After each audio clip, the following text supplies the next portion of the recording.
Welcome to everybody who's in the chat. This is our, I believe, 5th session of Worlds Without Number, with just me and Martin. Last time we had some pretty exciting stuff happen. You went through deeper down into the Moat House, dealing with all sorts of different creatures. You even parlayed with some gnolls and sort of told them like, "Oh, hey, like I'm not the bad guy. Like those other guys you don't like are, all dealt with. You go take over their spot." You also learned of some sort of master who was down there who seems to be pulling the strings. You found a ledger on some bandits who were coming back to reconnoiter with, not reconnoiter, reconvene with this master. And you learned some things from that ledger that apparently a lot of the attacks are not quite as random or as disorganized as people first thought. Not that all attacks in the area are from the same source, but that a significant number of them have been organized plots to happen. Came into town, talked to quite a few different people. You lost a few hirelings, so we'll be doing that in a second. We'll be grabbing a few new hirelings. You asked Elmo to find some people for you. You also informed the captain of the guard and about the sort of plot that's coming for Hamlet that you read about. That Hamlet is going to be the target of some big attack. So you have been seeing a lot of the people sort of getting mobilized and ready. They haven't taken necessarily that, like, you haven't seen anybody panicking or anything like that. It's mostly been just one of those things where this is a thing they've dealt with. Every few years there's some sort of bandits or groups of monsters that come and attack the town. It happens before. They aren't too necessarily worried that they're gonna, this is gonna be the last fight for Hamlet or anything like that, but it's probably going to be a pretty bloody, horrible event, so they're just getting geared up for that. And what else we cover? You also talked to Jeru the Druid about a few different jobs. You grabbed some more stuff. You found some scrolls in that crayfish den. I'm trying to think of other stuff. Oh, one thing we did wrong last time was the healing. Mar needed a healing kit for what we did, mostly just because it helps with the it helps the DC. But this is all about that learning. This is our first out played it. And yeah, so that's other than that, I think that covers most of it. I don't know, is there anything else you'd like to add, Martin, that you think we should bring up for anybody who's missed anything? The only bit of intrigue is after handing the journal over and grilling Elmo about who he trusted and didn't trust. Griff went to see the tailor, who was completely confused and knew nothing about right, I forgot about that. Yes, yeah, the little tailor man who was just like, sure, I can help you with this. What do you want about? Yeah, that was that. And Greymeg, the trader. There we are. Trader or trader is the trader because he seemed to be a little bit trading trader. Yeah. Yes. So you gave him a little note trying to see if you could sort of suss out if he was some sort of ne'er-do-well. He didn't give you any necessarily circumstantial, or sorry, no, the evidence he gave you was circumstantial, but he did definitely act suspicious by sort of talking to you the way he did, sort of staring at you. You gave him a note basically telling him to meet somewhere at like 8 p.m. tonight. Do you remember where that was? Did we say a certain location, or was it just kind of a random, like, was it like by the river? I can't even remember what it was now. It was going to be in the Moat House. In the Moat House. Okay. Yeah. Sounds good. Perfect. All right. And now we are the next morning. You have woken up. You are in the Beckoning Bench Tavern. You just grab some food from the some breakfast that's provided with your room. Getting ready to go adventuring again today. And yeah. I believe you told Elmo and the others to wait for you sort of outside the Beckoning Bench. But before we get to that, you see a woman come downstairs, and you see like she has like a big sack on, and you notice like a bunch of scrolls and papers kind of fall out of her bag, and she sort of bends down to pick them up, and then more and more start falling out, and she sort of looks flustered, just picking them all up, putting them back in the bag. You see there's almost like some like popping out of like her clothes and her pockets, and you just see like, oh, good jeez, and she starts putting them away, and you see her sort of get them all kind of cleaned up. And she looks over towards you, and she says, "Oh, hey, I was hoping to catch you." And she sort of trips over the stairs a little bit before catching herself. Are you, or is it Mr. Griff? Yeah, Griff. I've not been here for very long. I'm surprised. I'm particularly well known. Well, can I help you? Oh, I believe your I don't know what you call him, your sergeant or Mr. Elmo was going around asking if people were looking to go do some adventuring work, and I thought I Ah. might be of some service. Uh, you're an accountant Um, or well, I guess it's hard to describe, but I'm a bit of a mage. I can't actually cast spells, but I'm ah, very good at reading scrolls and casting from them. As you can see, I right. only have a few that I've translated so far, but some of these are just old historical documents and other things. But I would be of much use. I have a few healing scrolls. I could be very helpful to you. I'm not much of a fighter, if I'm being honest. I mean, I can hold my own in a little fight. She starts doing like a little pantomime of her like doing a few jabs and crosses, and you see her sort of punch your shoulder a few too many times, like a little bit light at first, and like the last one just a little bit harder than you'd want. And she goes, well. Normally, my fee is 15% of all the treasure found. But I've heard that you were I Ooh. heard that you were very very nice to some of the families here with the passing of some of your employees. So I'd be happy to drop it down to 10%. Uh, well, a quick question. I mean, and you wouldn't kind of discuss this figure with anyone else. I mean, because I mean, let's say I was to pay somebody 5% and somebody 20%. The last thing I want to do is for them to start talking because then I'd be paying everyone 20%, wouldn't I? No, absolutely, sir. I'm very discreet. You can count on me. Hmm. If that fee. My Okay. name's Naomi, by the way. Naomi. Okay, yeah, good to meet you. Um, well, let me think here. So you can cast. So you got some healing, you say? Uh, Um, yes. Right now, the from the scrolls I've been able to translate, I have 5 scrolls at my disposal. Um, right. she says I have three cure light wounds spells. She sort of holds them out to you. I haven't been able to get Nice. these other ones, but I also have a remove curse and a web Ooh. spell. But Ooh. that's everything I have right now. Yes, like I said, I'm not very good at casting spells just from me, but I'm able to use these scrolls pretty well. And well, I think that's Right. that's why I asked so much. It's just I think I Well, could okay, be a lot of okay. use to you. I mean, you certainly do sound useful. I don't disagree with that. I'd like to sell you on the whole concept of the benefits package that I offer, because, as you say, I mean, it comes with death benefits. So, if the worst was to happen, then we'll make a generous payment to your family or dependents, as Oh, appropriate, if you have any. But or um, we can. yes, that'd be great. She sort of sits down on the stool next to you, and you just, as she sits down, a bunch more scrolls just kind of fall out of her pockets, and she sort of turns to you. Yes, I'd love to discuss the benefits package. We can probably get you a better backpack because clearly you need one of those. Um, if you've got no one to pass, this beneficiary payment onto, then we can always consider a charity. So I don't know, maybe I don't know what any particular creatures you Hmm. like. You got any pet rats? We could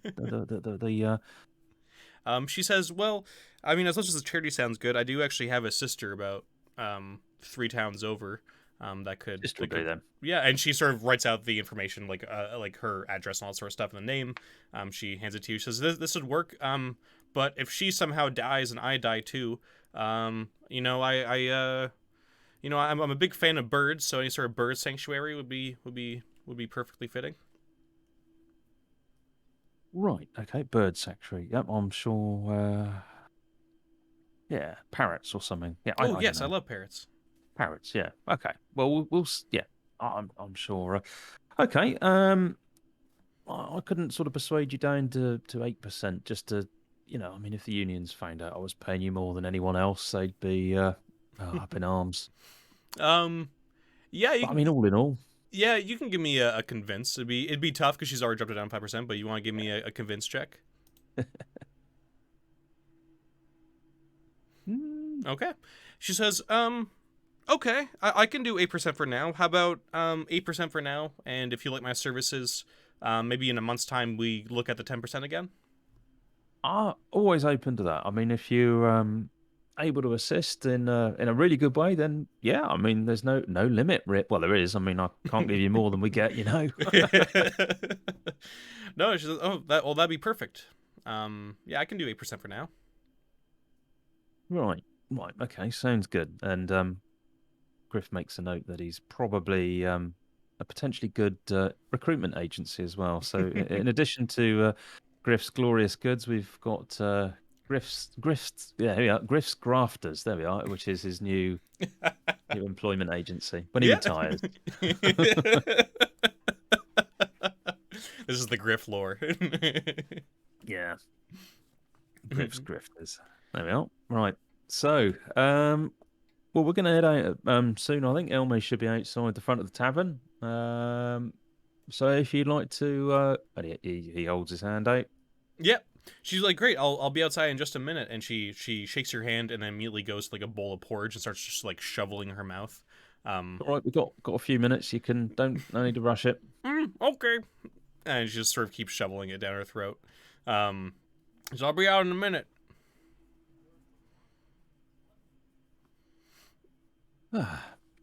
Right. So Griff will grab another beer.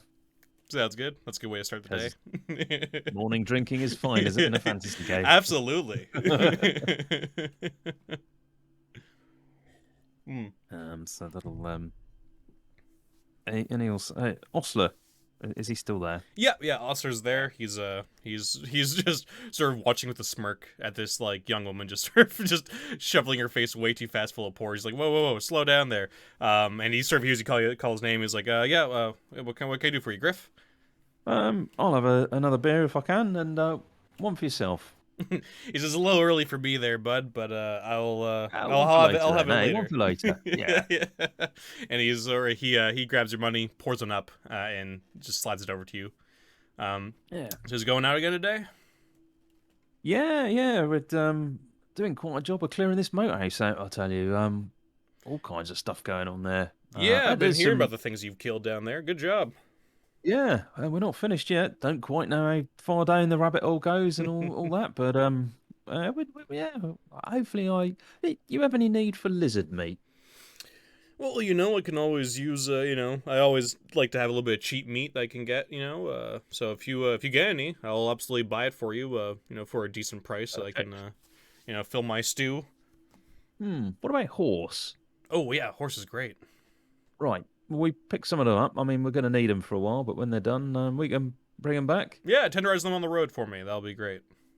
Yeah. Well, I suspect that some of our assailants might do that, but yeah, we'll bring them back for you anyway. Good to get something for the old nag. Yep, that works for me. Like I said, I'm not too picky about what goes in my stew, but some of my patrons are, but that's their problem. Yeah. What else have you got on the menu? He sort of points out a few things. He has a few different roasted meats here and there, mostly pretty basic stuff. He has like a fried eggs and bacon kind of things for the morning, porridge, whatever, depending on the price that you want. Got any vegetarian options there, Osler? Well, there is the porridge. Yeah, well, I'm all right at the minute. I've got my beer, but I was just thinking of later on. So yeah, perfect. Don't like the mystery meat stew. Yeah, we're just gonna steer clear of the stew now. Yeah, you've been shoveling it down your gullet for the last few days, but now it's a little bit. What's been going in there? Pork. Yes. He thought he said pork, but he wasn't. Maybe it was a silent P. Yeah. Cool. Perfect. Yeah. So you finish off your beer, and you head outside. And you are greeted by Elmo and your group. And he points to a woman and another man. He says, "This here is Lee." Points to the woman. She looks like she is some sort of arbalist. She's a really like rough-looking woman. Lots of different like battle scars. She has just a big crossbow slung over her back. She just goes, "Hey," and points over to the other guys. And this guy's Berg. He said he's also willing to work for you. I told him your fee. They both will take 10 silver a day. Perfect. Of adventuring. Yeah, and Lee just sort of as you sort of nod at agreement, she sort of just spits on the ground and nods to you. She says, "Oh, when do we head out?" Well, few minutes. Got another colleague there finishing up some porridge, and we'll be heading out to the Moat House. We're Well, shortly after. Few minutes. Yeah, and like on cue as you say that, the doors open behind you, and you see Naomi there just wiping porridge off her mouth, and she runs out. She says, "All right, I'm ready to go. It's great to meet all of you. I'm Naomi," and they all sort of greet each other and shake hands, that sort of thing. For the ones who do shake hands, it seems like Lee's a little bit more standoffish, and so the other guy's a little bit quiet. Elmo, obviously losing his two friends in the last day, doesn't seem too high in spirits, but he's sort of his usual self. Mm. Um, and yeah, they're all ready to head out once you are. Griff. Right. Remember, guys, Elmo's leading most of the effort here, taking cues from me. So, you got any questions? You just ask Elmo. Yeah, and they all nod and so they do, yes sir. Especially if the pay's a bit late. Elmo's the man you want to ask. Hey, Elmo. Elmo gives out a laugh at that, and he says, "No. You guys talk to him. If you don't get paid, talk to him. I don't want to hear about it." Right. Well, come on then. So how many people have we got? So, Quite a few. you are now. Oh wait, I put those in the wrong place. Boop. So now you are, I believe, you got Elmo, Bari, Alan, Eidos, Berg, Eric, Lee, and Naomi. So you have a pretty big group here. I'm actually gonna number them Yeah. I had them numbered before, just to make it easier. Yeah.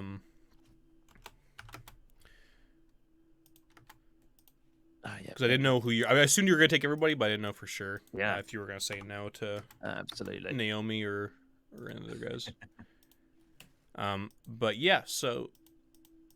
And you can see their character sheets if you end up wanting to, so you can see what they're all about. Lee I is think I'll Lee leave is it. just The an arbalist. surprise Eric, is good. Eric Yeah. and Berg are the same stat block. Yeah. They're just regular militiamen. That's cool. Regular kit, yeah. So now you're up to 8 hirelings now. Yeah, no, good stuff. So I guess we can't take 6 horses. No, I mean you got 6 horses. I mean you can Yeah. definitely put somebody in the back of 2 of them. I mean. You're mostly Okay. running a normal. I mean, yeah, because you're not going through any sort of harsh terrain. You're going through roads for the most part, so it's not. This is not really a rough thing to do. They're horses. We'll go on horseback. Yeah, absolutely. Yeah. So you guys got your unstable your 6 horses. I'll say Alan joins Eidos, and I will say that maybe Eric joins Elmo, and everybody else sort of gets their own horse. Yeah. And you guys start riding off to the Moat House.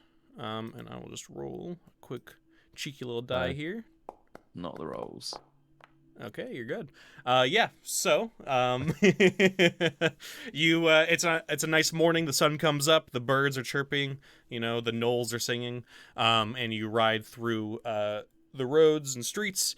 And you finally make it back to the Moat House. Cool. And yeah. So, what would you like to do, Martin? And I'll put down the new people.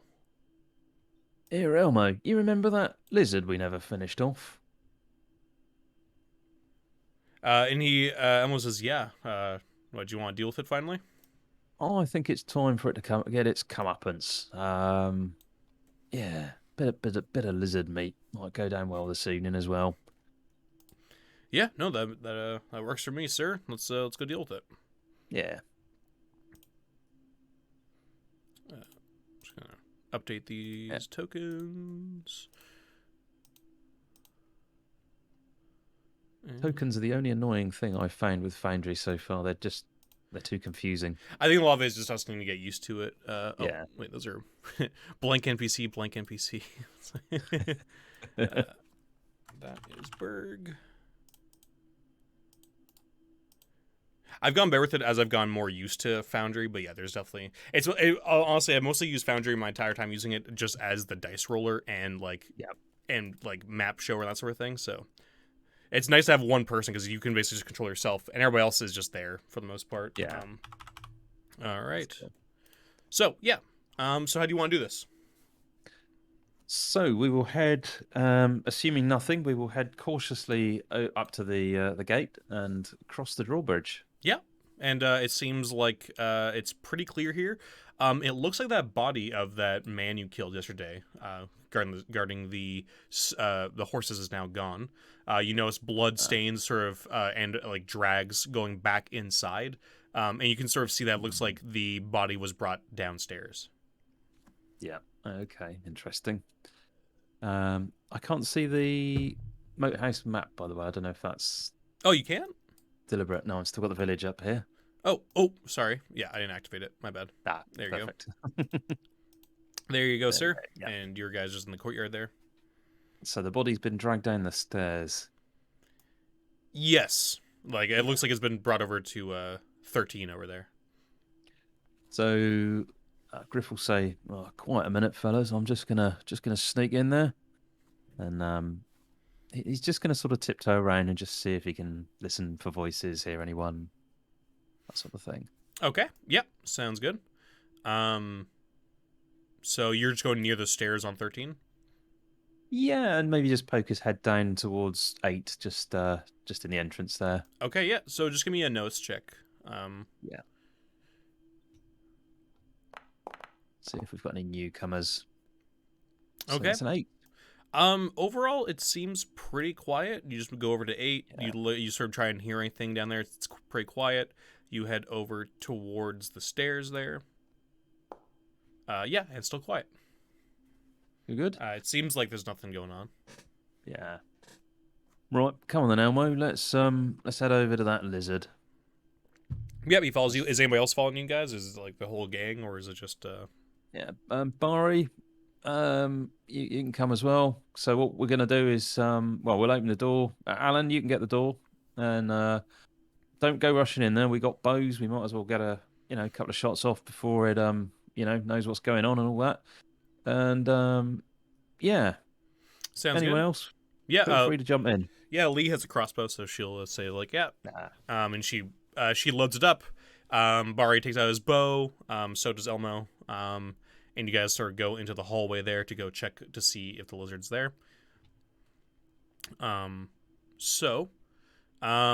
You have Alan there open the door.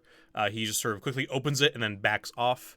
And looking inside, you do see the massive lizard just there. He's sort of towards the north end of the room. Yep.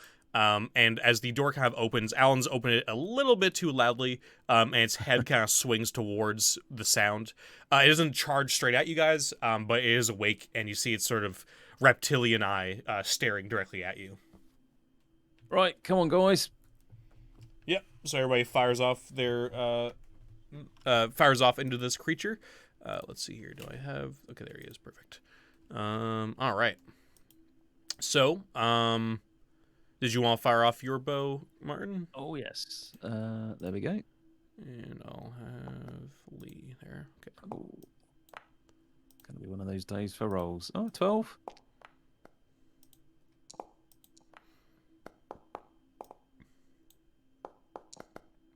I'm just fucking rolling everything, and then we'll see what I get. Yeah. Okay. So, Elmo hits, Bari misses. What is AC? Its AC is 13. So you guys just miss, and there's no shock. It's a big hit from Elmo, though. It's still alive, but you see, like, that it embeds deep, and it lets out, like, this sort of, like, hiss towards you guys. Okay. And we'll just go to initiative here, Martin, if you want to roll me your 1d8.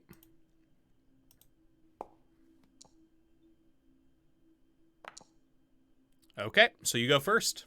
I'm imagining you're doing the same thing. Everybody fire off their weapons. Yep. No point in getting up close and personal. Oh, I should check for crossbows and rolls that number. I wonder if there's a reload time or something, or if it just is an automatic.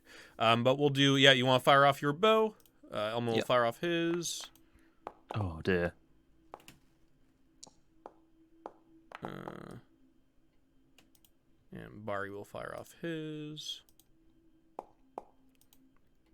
Let's see here. Okay. Well, between those two at least, they do manage to kill it. You guys just sort of pincushion this thing as some arrows sort of meet the lizard, but don't go in too deep, and the other ones just go straight into its neck, and it just drops down dead. Its tongue kind of lolling out of the side of its mouth, and it lets out this one final sort of sad hiss, as it dies. Ah, well done, guys. I I didn't hit anything. I don't know what. Must be some sort of strong batch of beer Osler had. I don't know. He burps. Yeah, Elvo kind of just gives you just sort of a light punch on the shoulder. He's like, whatever, boss. All right, do you want us to carve this thing up, or do you want us to come back to it later? Um, yeah, I think last time we were here, then we noticed something in its belly. Ooh, Wondering if it's full of gems or something. right. Okay. Yeah. So you guys, you and the others just grab it, put it on its back, and start opening up its stomach. Let's grab this out. Let's see here. Which room is that? 17. 17. So, yeah, you cut into it, or Elmo does, and they open up its entrails, and out of it, he sort of starts rummaging around. You see he's just like elbow deep in blood and guts, and pulls out what you see looks like a decent sized shield. He kind of like smears blood off of it. And it has a very nice design of sort of a red field with a golden and blue dragon on it. It looks like, as he sort of wipes it off, like it looks like it's in perfect condition. Even going through this digestive tract, it doesn't seem to have affected it. The paint hasn't chipped so far, and it looks very nice. Well, that's a nice looking little trinket there. I'll take that back and get that valued, I think. Yeah, and you sort of he hands it over towards you. Are you just gonna like put on your back, Martin, or are you gonna trade out your? Do you have a current shield that you have when you're not firing off your bow? Yeah. Yeah, it's a small shield. Sounds good. Are you gonna use the shield instead of that one? No, I think we'll get it. Get it appraised. Valued first. Yep. Yeah. Sounds good. All right. Yeah. So you you put it away. And the other thing in this room that you didn't grab last time was just a scale mail tunic. Yeah. And yeah, I don't know if you grabbed. Did you got the light crossbow in the 24? Yeah, we got the bolts, grab the crossbow and the bolts. Perfect. Anyone want some armor? Bit of scale. They sort of look around. Everybody seems to be well armored enough for what they like to wear. They all seem to be their outfits. But Elmo mentions like, maybe the trading post will give you throw you a few silver for it. It's looking a little bit beat up. Yeah, I guess so. We'll leave it here. We'll leave the. Wait, here, I'll tell you what, Alan. Can you get the tail off that lizard? We got someone a bribe with that. He says, "Yeah, absolutely." And he runs over and just starts hacking away at it, and finally severs the tail, and wraps it up and puts it into his bag. Nice. Right. Now the other thing is we've not been down the proper stairs yet, have we? We've got our like little back entrance into the dungeon. I think it's about time we tried the front door. Okay, sir. Let's do that. Right. Okay. Yeah, so you start making your way towards the main way. Okay. So what's the marching order here? Oh, I hate that question. So it would be Griff because he's in the lead. Yeah. Not prepared to do something he wouldn't ask someone else to do. Yep. No, I don't know if I got that right. Nope, makes sense. Yeah, no, that sounds like Griff so far. Yeah. Right. Everybody ready? He's gonna strike up a torch. What about everybody else? Are you just gonna leave them to their own devices, or do you have anything? Oh no, they're very much coming. So it'll be. I think we're going to go for a slightly different marching order. So we're going to put Elmo in the middle this time. Okay. We're going to have Eidos. Oops. Eidos behind Griff. Okay. And then we'll have, we can have Berg, Naomi, Alan, and Elmo. Are we missing somebody? There's Barry and Lee there. I don't know if can you see those guys? I can't. Oh, really? Okay, interesting. Wait, I know why. Because you're here. Shadowy thing. There we go. Yeah. Barry will be somewhere near the middle again with his bow. Okay. And Lee as well. Okay, sounds good. So you have Elmo bring up the rear. You have Eidos next to you, and Eric, Berg, Lee. Okay, sounds good. Yeah. All right, so you make your way down. We'll We'll move your guys around. Cool. Let's see here. So instead of that way, you come down this way. So I'll just move your character over. Oh, I think might end up seeing some stuff. 1 second. I'm just gonna move you over this way, and there we go. Ah. So you start you're making your way down the stairs. All right. Let's see. What room is that? That's 18. That is a completely different part of the dungeon. Yeah.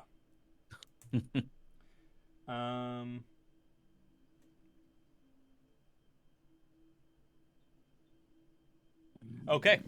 So, you start walking down. It's you, Eidos, and the whole group start making your way down there. Okay. Oh no.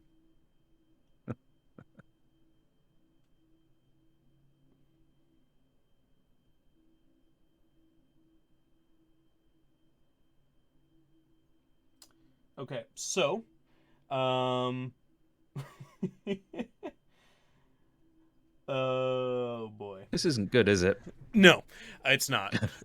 So you see as you walk down, I'll say Eric has their torch out. And you hear Eric go, "Look out!" And you just look up in time to see this sort of big green oozy slime thing drop down onto Eidos. And Eidos just starts to scream in pain. So we're gonna go into initiative here. Oh shit. I did not expect that. Oh, that's a good roll. Actually, I don't even. Sorry, I don't even need to make you roll. These things always go last. So Okay, cool. you are first. And this thing has dropped down onto him. And it's looking bad. Quick, get the torches. Okay. Yeah, burn it off him. Eric moves in with the torch and just sort of sticks it into the slime. And it sort of lets out like a squeal as it burns into him. I guess we'll just do a D4 for that. Okay, 1 damage. All right. It looks like it's still doing okay. It's got some burn marks on it, but it is still there. And Eidos is continuing to scream out in even more agony. Oh, hang on there, Eidos. Griff's gonna try and get some wine from his wineskin and see if he can, I don't know, get it drunk. No, maybe that'll put it off. So what's the plan? You're just gonna try and pour wine onto it? Yeah, we'll see if we can wine it off. Here, everyone else, you see if you can cut a bit of wine. Make sure you don't get Eidos. Just try and scrape it off. Or torch. Try with the torch. Okay, let's see here. I'm just gonna look at one thing, so I'm gonna see if it's in here. There we go. Slimes in these games are never good things. Yeah. Slimes and oozes are let's see here. never good. Okay, and interesting. Okay. Interesting good or interesting Glad you took all those hirelings. Yeah. Okay. No, it's gonna be interesting. Yeah, it's interesting. So yeah. So sorry. What's your next plan here? As this thing's attached to like his neck. So wine, fire, and try and scrape it off. Okay. Are you trying to use the wine because of like the alcohol content, or is it the liquid content? Okay. Yeah. I'm gonna say the wine's probably, even though this is probably like even watered down wine, or sorry, unwatered down wine. It's probably still the alcohol content's probably still not high enough to really catch fire. Yeah. I'd say if you have any sort of oil or anything, any lamp oil, that would work. Ooh, yep. Definitely have some lamp oil. So if you want to do that, let me just check. Yeah. I think. No oil. No lamp oil. Oh dear, I have to sort that out when we get back. Yeah. So okay, so there's a torch against him. Where are you guys doing? Yep. Because everybody has torches. So I don't know if you want to do something with that, or if something else you want to try. All torches, but the idea is hopefully fire will get this thing off. Okay, sounds good. Hopefully it'll back off. Yeah, we'll see. So I would say basically because of where you're positioned here on the stairs, only 4 different people will be able to actually like reach him. So who are those 4 people? So far, I believe Eric with his torch has done it. Um, which Yep. So it'll be Griff, Eric. So it was Eidos. So I guess we've got Alan and who else is in the middle? I believe Bari was Well, near the middle as well. Bari. Yeah. Yeah. Yeah. Bari. Okay. Bari will be there. So yeah, just give me your D4. You guys all light torches. You guys just sort of put them against the one that's on him, and you guys start sticking your torches into this creature. Okay. Ooh, 3. Yeah, so and you see this thing burn more, but you also see obviously some of the fire seems to be also hitting Eidos. Mm, It seems like you can't really stop that from happening just from the yeah. proximity of where the slime is to his head. But he screams from the flame, but you do start to see it kind of curl up a bit from the heat as you stick it in. And I'll just do a D4. I'll do 2D4 for the other two. Okay. Mm, Yeah, so again, he's also getting burned. You're starting to see like part of it goes into Eidos's cheek and he screams. But the others keep burning at it, and it is starting to shrivel up quite a bit more away from that. I'm sorry, off of the neck. It's still attached to him, but you are starting to yeah. see part of the slime kind of peel off. All right. We're And getting it. yeah, and now for its turn, you see it kind of just try and sort of reattach itself to Eidos, and you start to see like this sort of greenish acid kind of excrete from it. And you see like into his neck, it starts leaving like sort of like acid burns. But that is all it changes for now. And it's back to everybody else. So if you guys want to just keep putting fire into him, you can. So Griff will say, "Come on, guys, you get with the torches. This guy looks like he's gonna need some healing." So Griff will apply a healing potion. Okay, sounds good. Yeah, so you give me that heal. What 1d4 plus 1? Did you say? I believe so. Yes. Yeah. Yeah. Not Okay. bad. Yeah. 4 hit points. Yeah. So as they all stick their torches into him, and you just unstopper the bottle and slam it down his throat. um. Let's see how much that is. Okay. Yeah, so you are able to reapply the health, and he's sort of drinking it as he's getting hurt. The fire is enough where everybody starts like smacking it with the torch and sticking into him, and the thing does finally shrivel up and burn off. You do see Eidos kind of collapses.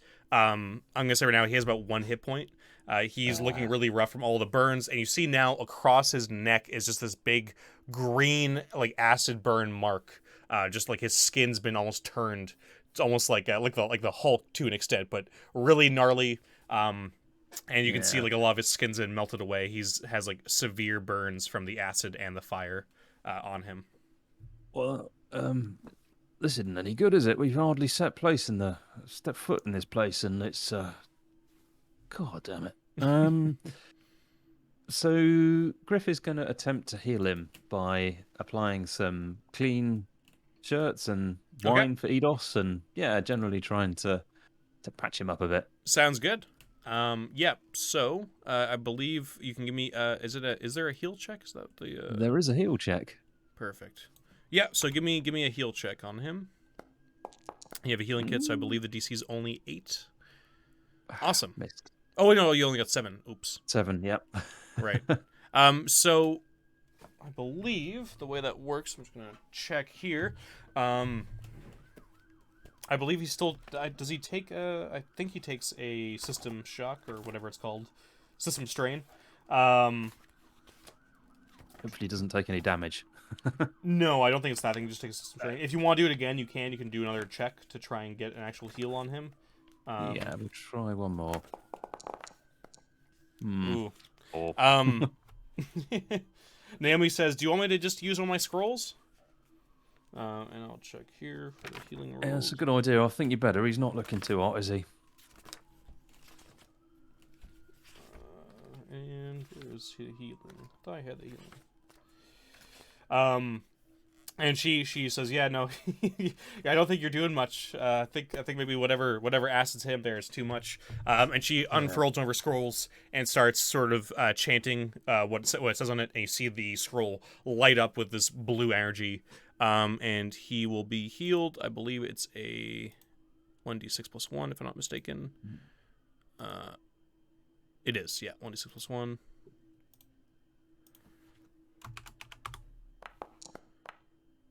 Okay. So, yeah, she now has 1 less. And he's healed up back to full. You see that she goes over to him, and you see like a lot of the sort of greenish acid burn is still there, but the most part of it, like the parts that look like almost like infected already and gross, have kind of sealed up and closed themselves. But there's still a very, very nasty scar there. And Eidos kind of comes back to consciousness, and he's just like, what happened?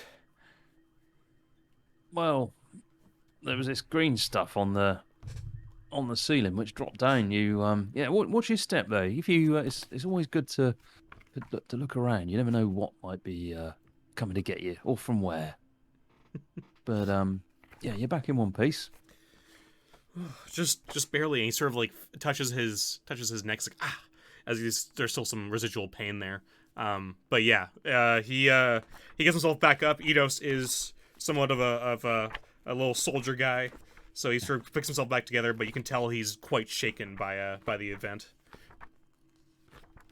Well, that which doesn't kill you, as they say.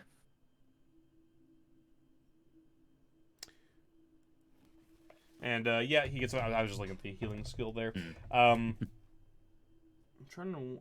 I wonder if we did do it wrong, because it says here. This is just an aside here. By spending a few minutes tending an ally, healer can cure 1d6 plus their heal skill and points of damage. They suffer -1 this roll. Okay, so it is still a heal skill. Okay, cool. Yeah. All right, but you do have a heal skill, and you did have a thing, but it just didn't work out. Naomi was happy to help, and yeah, so you get him back up. And you guys want to give me a notice check, Mar? Now that you guys are kind of like looking around, you all have torches out. Hopefully, we see the next thing. 7. Yeah, that's enough with this.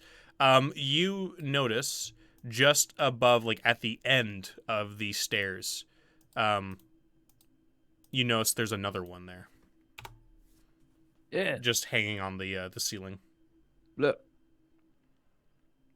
So we're gonna try a fire arrow, and okay, sounds good. Yeah, I'm just gonna say that because of the way this creature works, because it's so slow and everything else. If you guys just start lighting fires, like lighting torches and like arrows, and start firing into it, it's easy to kill this thing at this point. It's much more of an ambush kind of enemy. And you do see like the slime kind of goes away as it starts burning away. It falls to the ground. You guys just keep stabbing at it and hitting it with torches and that, and it does die. But you guys didn't make a lot of noise. Ooh. Okay. Let's see what we get here. Alan, it's your job. Whatever else we're doing, you need to be looking at the ceiling. If we're going along, someone else will be like checking ahead, but we need you to be looking up all the time. All right? Yeah, and you're talking to Alan Wall about this, and he's agreeing with you. Okay. So.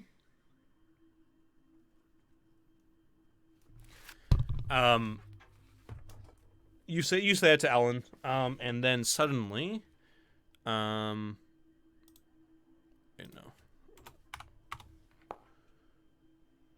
suddenly you see what look like 3 more of those creatures, those bugbears with big furry kind of big matted fur, red fur, sort of run through, from like this corner over here.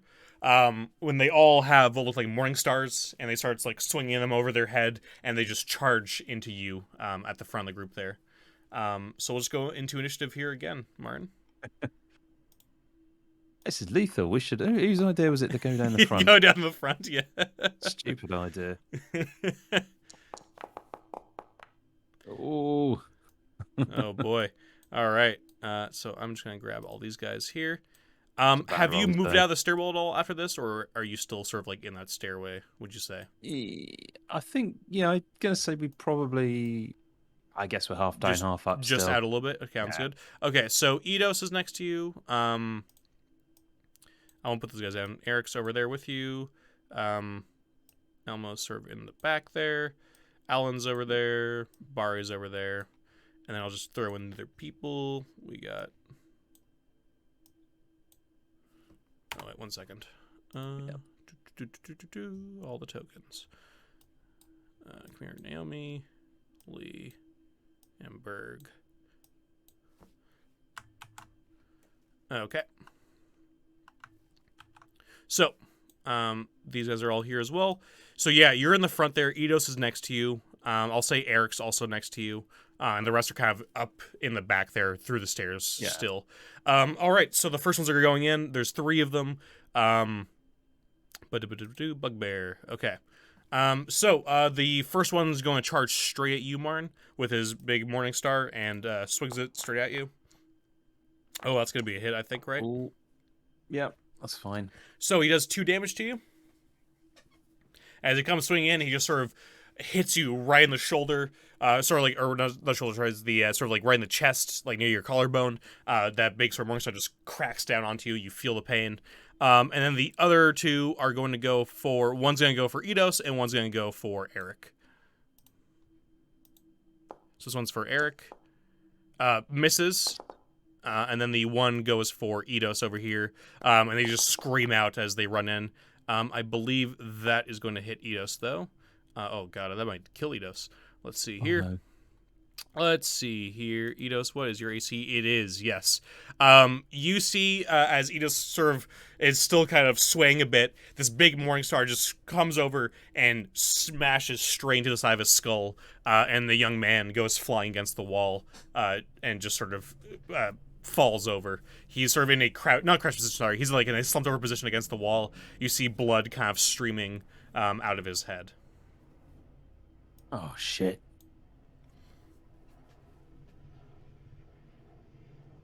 Oh, God. Didn't you get the memo? You're fired. You've been replaced by the Knolls, he says in Bugbear. Yeah. And they just go like, "Rah!" They yell out further. And now it is your turn. Right. So, I think we're probably within axe range, so yeah, let's go for that. Okay. Let's see here. What is their... So their AC is higher than that, unfortunately. These ones are not as high as this, though. They're just that.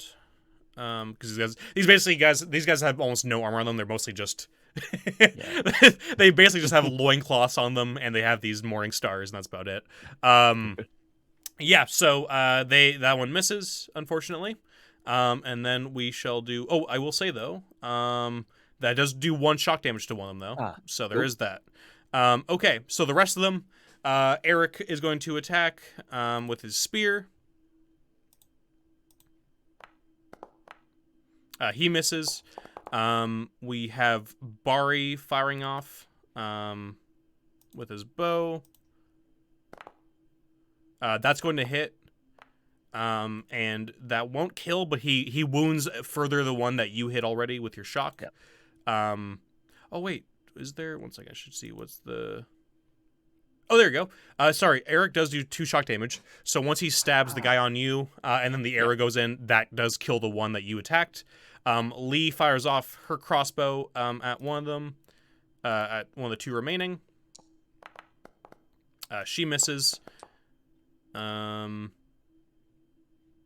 I'll say Elmo comes down towards the end there, and he fires off his bow. And he also misses, unfortunately.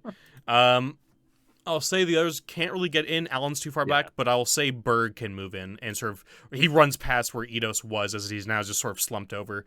And Berg just tries to get a stab in. Okay. Well, Berg does a pretty good charge.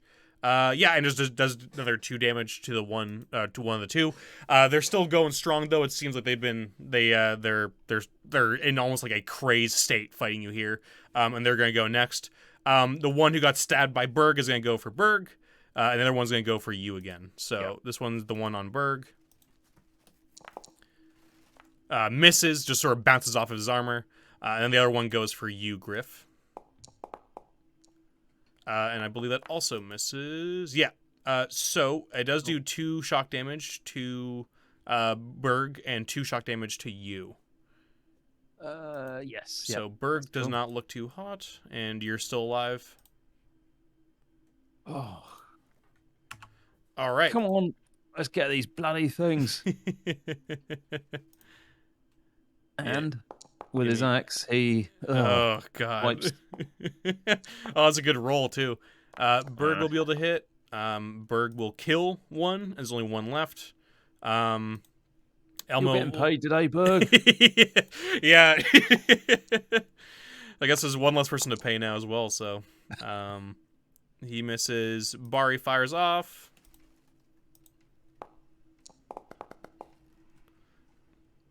Geez, my for a guy with 18 DMPCs here, not doing very well, huh? For I know. these Getting are like the one guys hit that do all the per cool round. moves that make you feel bad. I'm like, look at me, look how cool I am. Okay, well she hits. All right, there we go. That takes down the last one. Hey. As a crossbow bolt just fucking goes straight through that one's skull, and they drop down dead. All 3 on the ground dead.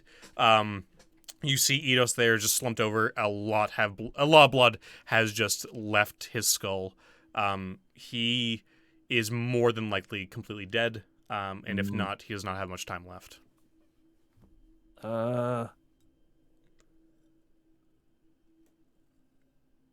Naomi, do you think there's anything you can do for that one? She goes over and checks him.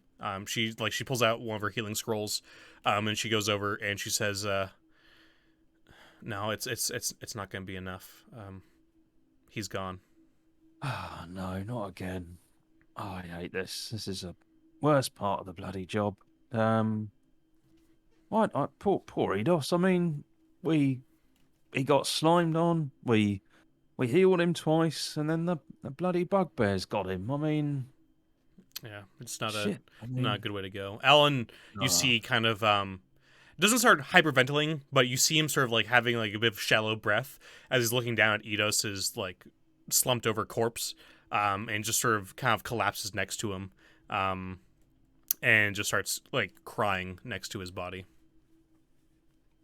oh, there, Alan. We'll give him a good burial. We'll bring him back to Turjon. And Alan just sort of just wipes his face and nods and almost kind of like, you gotta get back up, buddy. And he sort of gets him up, and everybody sort of just composes himself, and just takes a deep breath and gets ready to continue. Let's put him behind the stairs. We don't want anyone interfering with him when we're gone. Sounds good. Yeah, Elmo sort of stops Alan from taking the body and just grabs it himself and brings it over to the side, to the back, and reconvenes with you guys. Right. Well, never mind. Never mind. So we've got 2 doors to the left. Mm-hmm. Yeah. And you have yeah. So you can walk around this room a little bit if you want. I do assume that you can see where the like ogre was. Like he's not too far away from. Yeah. Yeah. So like, that's not meta. That's like you mapping out this place. You will know that like as a character, just in case you're worried about that. That's just stuff you know. But yeah. So. Right. I think we should go and check out one of these doors on the left. Okay. So he does. He opens that door there. Okay. Which one? The top one or the bottom one? The top one. Okay. So, it looks like this one is locked when you check it. Do you? I can't remember. Do you have a thing for? Do you have a lockpicking thing? No. One second. I'm just gonna see how this. There's actually a deal with lockpicking. I don't think in this game. Wonder if you need a kit to even do it, or if you want to just bash the door down, you can. Yeah, I think we'll just kick the door in. Okay, sounds good. So obviously that's gonna be loud, and I'll have to do another check. I'm just gonna quickly check the lock picking just to make sure you don't need to have a thing. Locks, there you go. Because one thing we did with the healing last time was that you need not that you need a healing kit, but with a healing kit, like without it, it makes the DC quite a bit harder. So this might not even be that bad for an expert. Oh, and again, don't forget you can redo your skill checks. So the healing and stuff. I keep forgetting that. That's fine. I forget too. There's so much that we're keeping track of. It's hard to remember everything.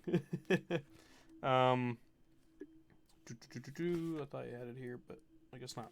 But all right. Yeah. So you are able to just sort of crack down that door easily. I'm gonna do another check here. Okay. It seems clear. You just get Elmo to, with his axe, kind of just break the knob off and just sort of shove the door open. Okay. And so what you see inside, locks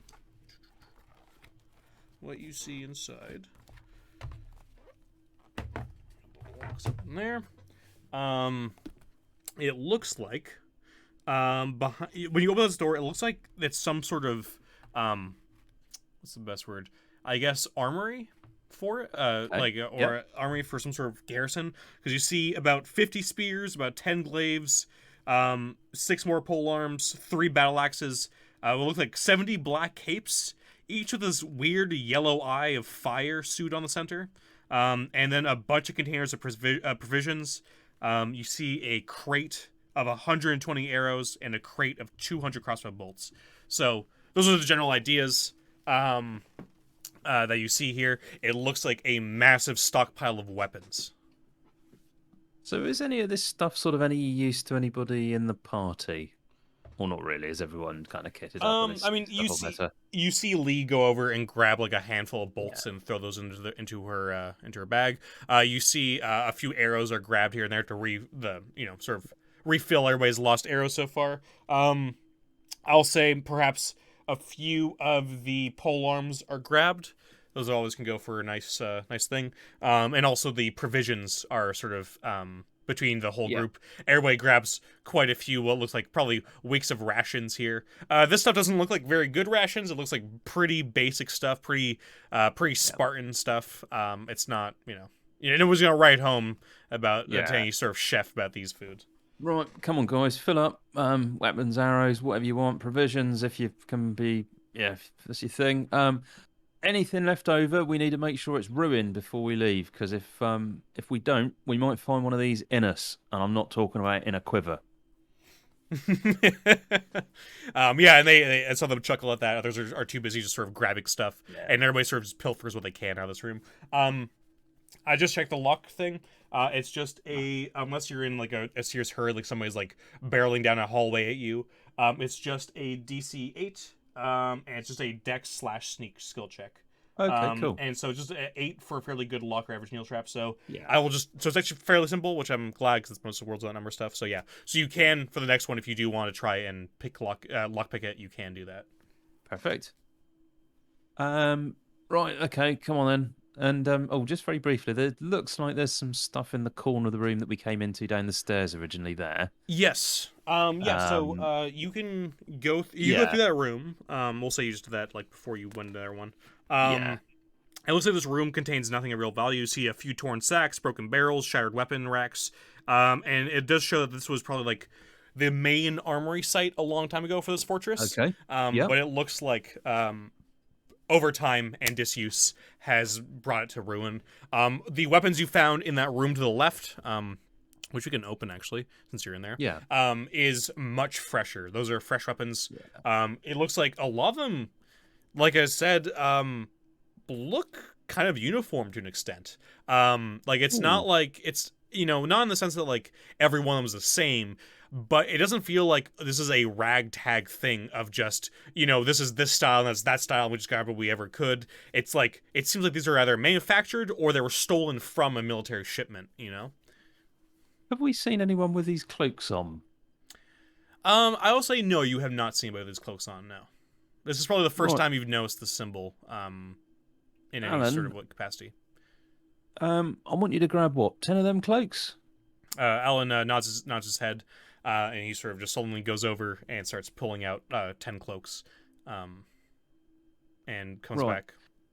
And Griff's gonna hold one. Does anyone recognise a symbol on the back of this? We seen it on any bandits or anything?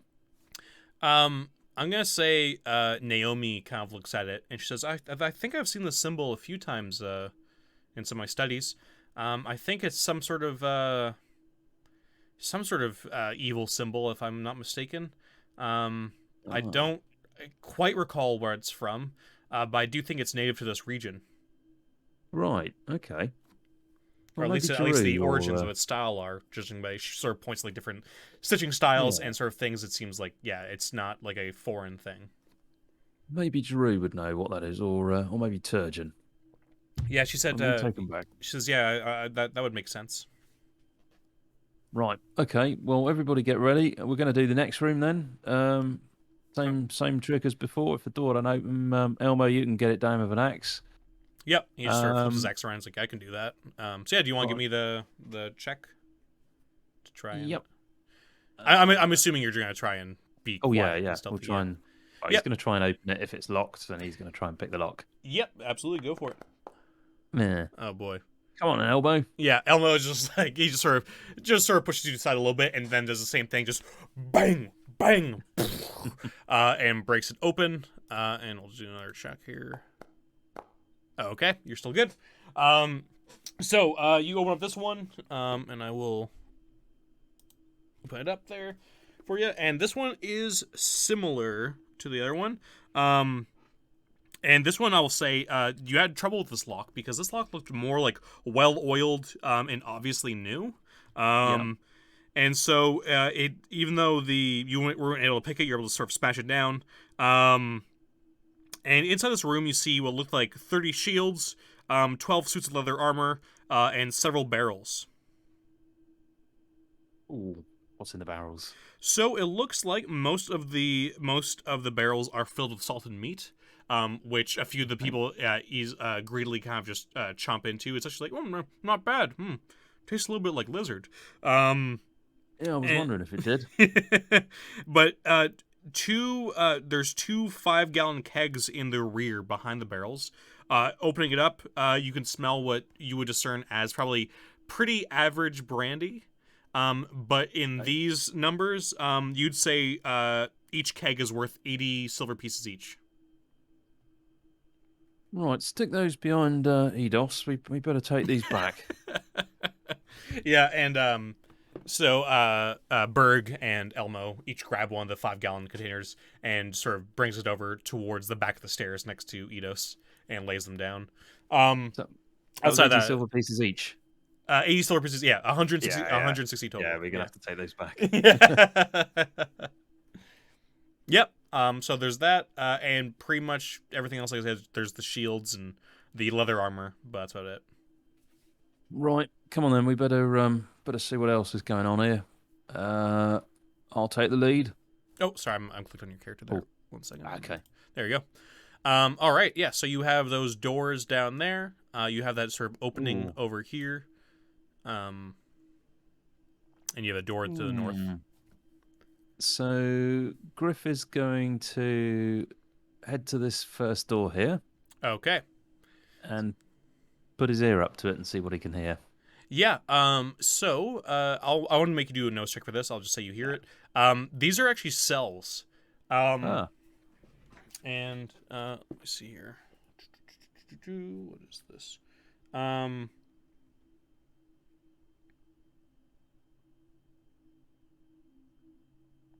Yeah, so these are obviously cells. They have sort of like those big wooden doors and like just like a metal kind of slat, sort of like where the face would be. And you put your ear up to it and you hear like slight moans. So can I look through the slat thing? Yeah, you open up the slat, and you see two sort of people kind of just slumped over, moaning here in the corner. Hello? And you say hello, and they just sort of turn and go, oh.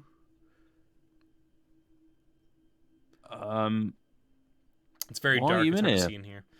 And you see them sort of get up and sort of get to their feet and just go, oh. And they start getting closer towards the door. What language does it sound like they're... Nothing discernible to you. It sounds just like pained moans. Here, Alan, can you give me a torch a minute? And he'll hold the torch up to the slat thing. So you go and grab the torch from Alan, and when you bring the torch back, there's a pair of eyes staring right back at you from the slat, and they look like milky white, and the smell hits you now, and you just sort of see the rotting flesh coming off of this creature. And as you do that, the door swings open towards you, kind of knocking you back as the two shamble forward towards you. And I am going to second. Do these look like the things that we saw last time that we ran away No, from? these look more. They start shambling towards you very slowly. They look a little bit less spry than those ones did. And as that happens, you see down below here. Oh, 1 second. You see down below. 2 more pop out of this cell over here, and start swinging towards you, just going. Oh, oh God, not again! Come on, guys. Yeah. All right. Form a defensive position. So we'll go into initiative here. This is lethal. Yeah. You went through the front door and it was way worse. That was a mistake. I thought we're bound to have sort of dropped in on the hard stuff, but no, the hard stuff was all at the front. So actually, I'll say this: you always go first against these creatures. So you. Cool. They are not going first. All right. So, yeah. So your group goes first. What do you want to do? These 2 are right on you, and there's the 2 further down below. Yeah. So Griff did go ahead, so I think he would be wise to move back towards the group. Yeah, sounds good. So you're gonna move back for your turn, okay? Yep. And get ready with a bow, I think so.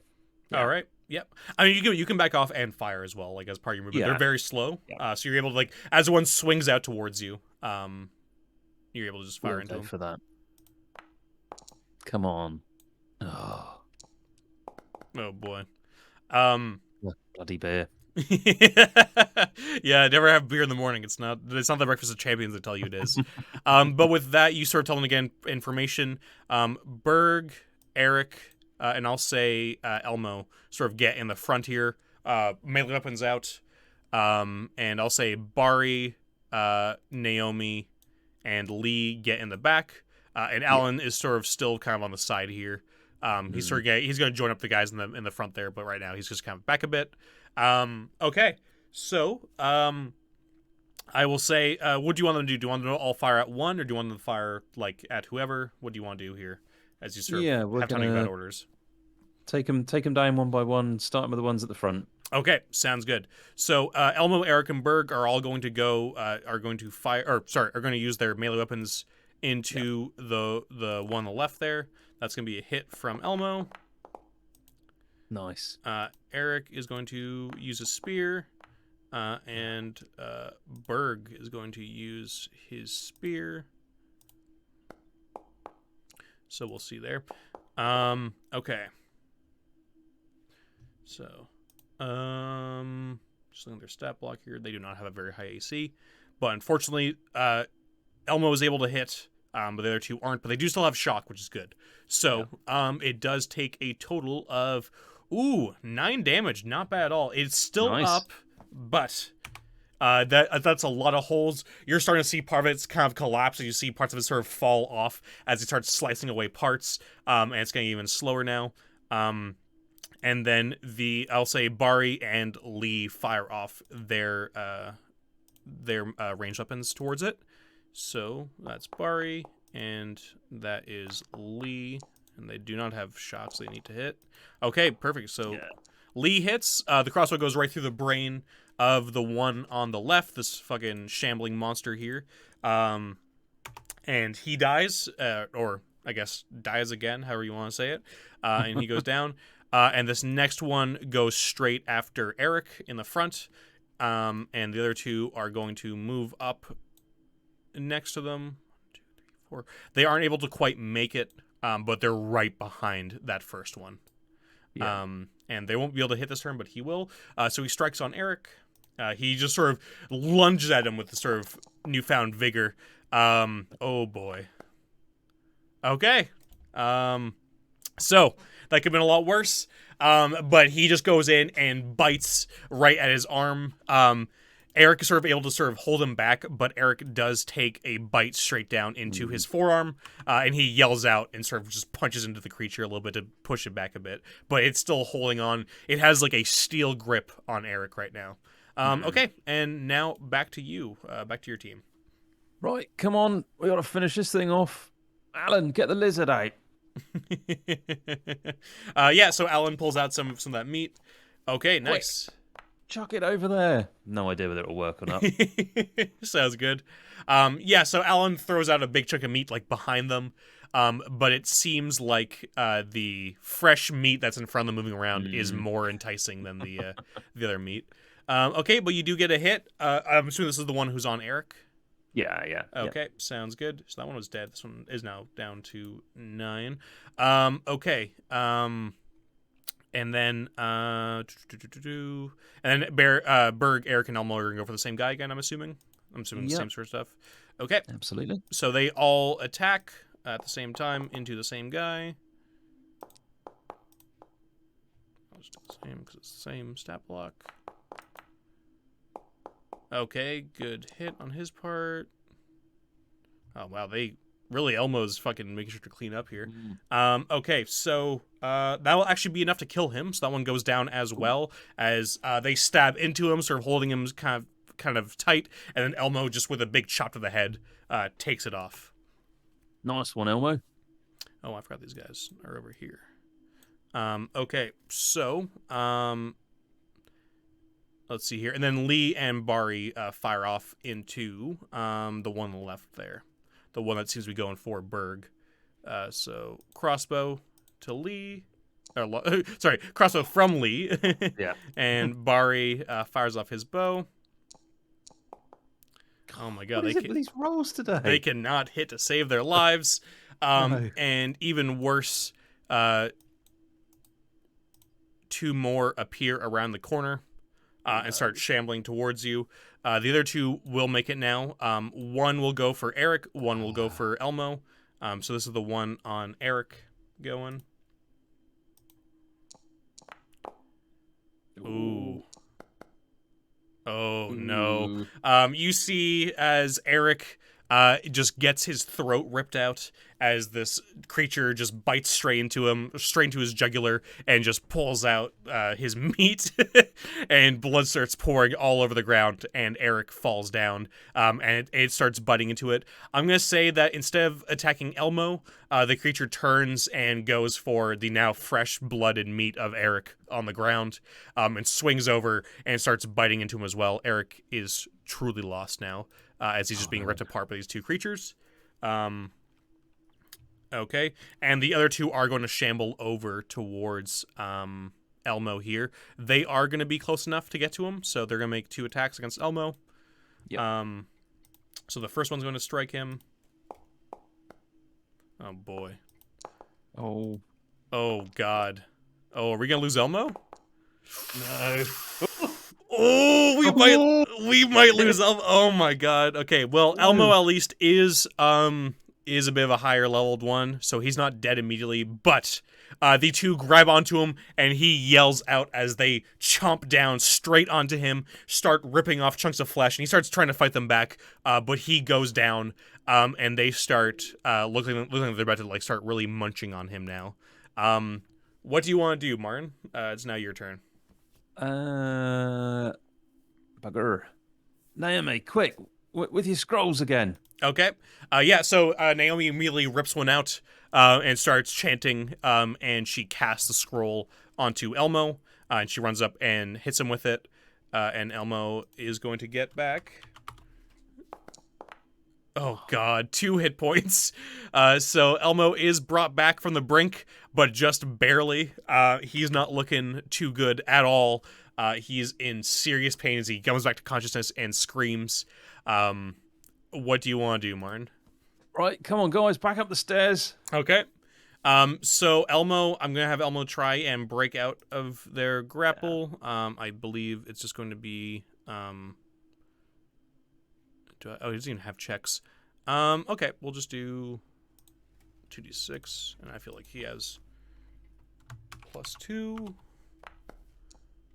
Okay, yeah. So Elmo was able to kick one in the face and just punch the other, and just sort of scurry himself back on his feet, and then just run after you guys as you guys sort of just back off, back up the stairs.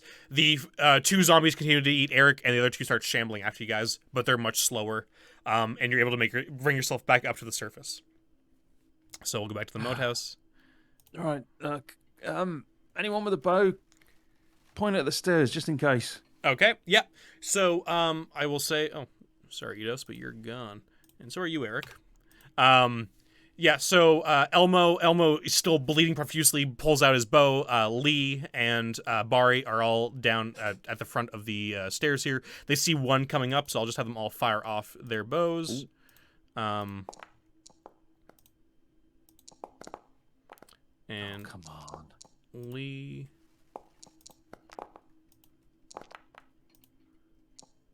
see here. Oh my god. The rolls are awful. These have been awful rolls. So yeah, so they start pelting into this creature, but none seem to really connect enough to actually stop it. But you guys are able to outrun this thing, so you guys just keep running back up, and just get out of there. And you can bring yourself over to the courtyard, and you're basically far enough away where it's probably gonna lose you. Yeah. So you make your way out, and Elmo just kind of collapses onto the ground next to the wall, and he starts just bandaging himself up, and just getting himself healed up now. Well, if I'm completely honest, I didn't expect that to happen. Well, I don't know. I don't know what to say. Yeah, you sort of look at your group now. Lee, Berg, and Elmo, and Bari, even going through this, they all seem a little bit flustered, but they're overall okay. I'll say Naomi and Alan look really shaken up by this. Naomi, especially being her first outing, and this has gone horribly wrong. And Alan has just lost a friend, seen another get ripped apart. And it's been a lot so far for not a very long day. It's only been a few hours of adventuring. But everybody just kind of like sits down in the courtyard and is just kind of taking in what's happened so far. Well, I don't know what to say, team. I mean, yeah. I mean, we took out bugbears previously. We almost killed an ogre. We sorted some gnolls out. Oh, God, I mean, this was a nightmare. And Naomi's like, is it always like this? Is it always so like horrible? I think fate is not smiling down on us today. Do you know, sometimes? I mean, look at poor old Eidos. I mean, he's walking down the stairs, minding his own business. This bloody great green slime thing drops on him, half kills him. Now, okay, we get him up again with a healing potion and a scroll. You know, that's pretty good service. He's up again. And, then look what happened. Bugbears. And we thought we'd clean these bloody things out last time. But no. More of them. No, and also there's always more of them. That's the thing around these parts. There's so many of them. Anyway, well, what time is it roughly? I would say by now, after everybody starts sitting down, I'm gonna say Elmo's probably taken. It's been at least 20 minutes of Elmo sort of wrapping his bandages up to just get himself back up to fully healed. And everybody else just sort of taking a break and eating and drinking a little bit and just sort of taking what's happened. I'm gonna say it's probably around noon. Probably. Right, okay. Actually, maybe because it's only been an hour. I'd say probably like 11 a.m. is probably a better estimate. That's cool. Right, so I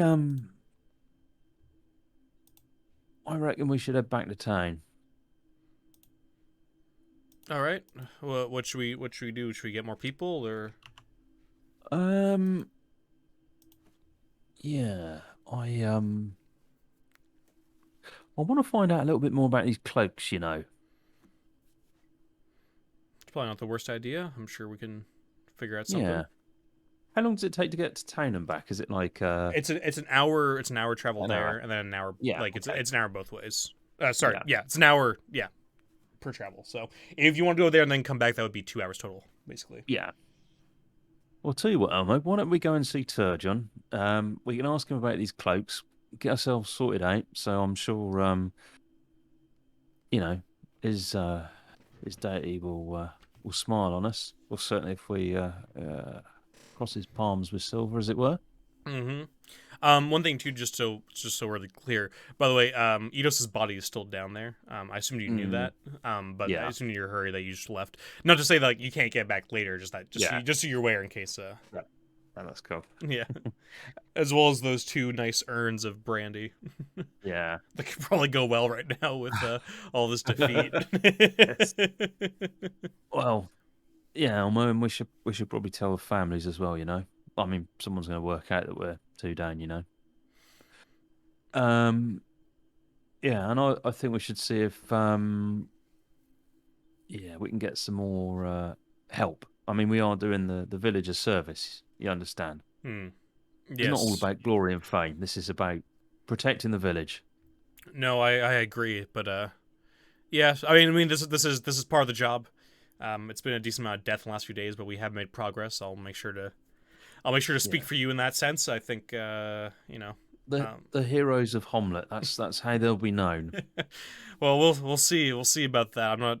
Alan Surf says I'm not feeling too heroic right now, sir. This is it's been a Look, Alan, if travesty. if you need to sit out for a visit or two, no one would think any less of you. No, no, sir. I'm ready to go back. I just want to say Right. I think we definitely need more people, and I I think think we need to so as get more well. experienced people. I don't know if we have enough here. I think we're in over our heads, sir. If you don't mind me saying, I apologize if I'm Well, not being too not forward. at all. No, no, no, no. I think that's a perfectly reasonable observation. So, right, okay, back to town then. All right. And everybody sort of just gets their stuff together. Gets back on the horses. Yeah, there's enough horses for each person. Oh, isn't that lucky? Yeah, silver lining. The load's a Hmm. little bit less. But you make your way back to town. 2 people lighter as you make your Yes. way into Hamlet. It's still beautiful on Brad's side. Thankfully, you don't meet anything on the road on your way back, and you show up in Hamlet. Here, Elmo, I think we should probably better tell them, you know, Eidos and Eric there, their families before we do anything else. Word will spread otherwise. Yeah. Uh, Elmo says, "I'm gonna be honest with you. I'm going to deal with Edos's family. As you know, Edos is only about 18 or so. I don't think his mother is going to take to this very No. well, and I think it's best if you're not there when I break the news. Um, she can hear from me, but Oh, she might not be too pleased with you. Um, oh, I I know, wouldn't have not thought saying it's so. your fault. I know it's not your fault. It's just that that's not gonna really get. Logic isn't gonna really come into play here when I go tell her. No. We should do our normal, and he counts out 50 silver pieces. Here, Yeah, look. and he Yeah. takes it and he says, "Yeah, this will. I'll give this to her when the time is right. I feel like might come Yeah, off a little yeah. bit crass right away with her Indeed. young boy." And he says, "Yeah, I'll deal with that, and I'll. Well, there's not really anything gonna be left of Eric by the time we get back to him, but I'll try and do what I can." No, I know. Mm. And he sort of walks off all glum, takes the horse with him, and sort of rides through town. And the others go, should we depart for the day, sir? Um, well, I'm not. Oh, I don't know. Why don't you hang out at the beckoning bench for a bit and All right, grab sir. yourselves a beer? Uh, Sounds good. And they all walk off that way, in different sort of moods. Yeah. Um, and I'll say, Bari sort of looks to you. He says, "Hey, I might know a group of poachers that might be able to help. Their prices might be a Ah, little bit more than the others, right. but they're pretty good shots. Okay. I could see if I can find them. They're usually in the woods to the north. I'll probably be gone for a Yeah. day or two though if I do that. So Okay. You do that. You do that. okay. He nods. He heads up to the lecting bench first, but he looks like he's going to get ready to go off. Right. So he's gonna just hang around for Elmo to get back. Yep, sounds good. I'd say probably a few hours pass. And eventually Elmo comes back around towards you. He says, "I've dealt with the two families. Um, yeah, it was hard." Yeah. At this point, you notice that Griff's probably had one beer too many. Yeah. Yeah, yeah. Thanks, Elmo. I don't know. It's a shit day. I mean, who'd have guessed? I mean, we did so well the last couple of times. All those bandits, bugbears. Oh, jeez. I mean, we ran away from those. I don't know what the hell they were in the crypt thing, but yeah, and I just don't know what went wrong. I don't know what went wrong. He says, that's just the fortunes of battle, man. Yeah, Sometimes you do well, sometimes you don't, and misfortunes. I mean, yeah, just one thing after another. yeah. I mean, nobody seemed to be a hit. It was like there was some divine intervention that was protecting these things. I mean, oh God, I don't know. Yeah, and Anyway, he grabs like a hard drink and just sort of slams it back. He says, "Yes, I don't know what it was, but we're we can't let it to us too much. I'm sure it's just a bad day." yeah. You know what? I don't think we should go out for the rest of the day. I mean, oh, or maybe any. I'll tell you about that in a minute. But I think we should go and see Turjon first, don't you? Yeah, I think Yeah. that's fair. Get these wounds bandaged up. Yeah, Whatever he does. and he goes off with you back to Turjon to the church. Turjon is there. He's just talking with some sort of family about some things, and you're just sort of waiting there for a little bit, waiting for him to wrap up until eventually he does.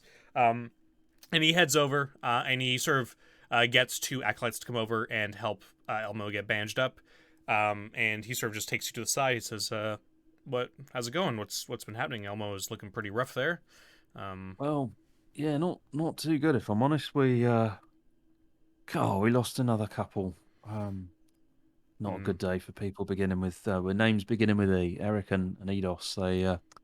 Oh, Eidos Yeah, died. yeah, I know. It's And you see him sort of like sort of stand back a little bit, and you see him like hold back a few tears, and just sort of coughs, and just sort of gets himself together. Says, that's horrible to hear. I will have to go see his family later tonight.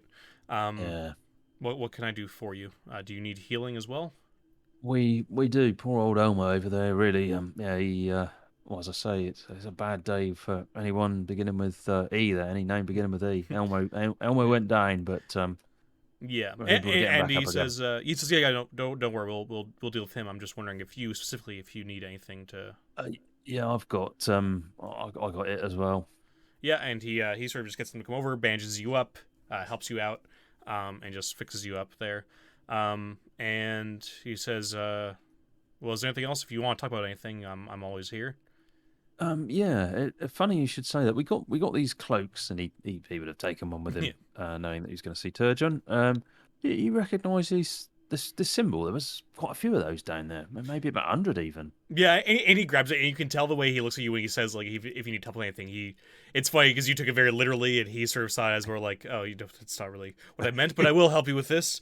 Yeah. He sort of looks it over. He says, "Oh, yes, this is I believe this is one of the symbols that temple up north used a while back. I believe Oh. it might be part of some sort of fire wizards or some sort.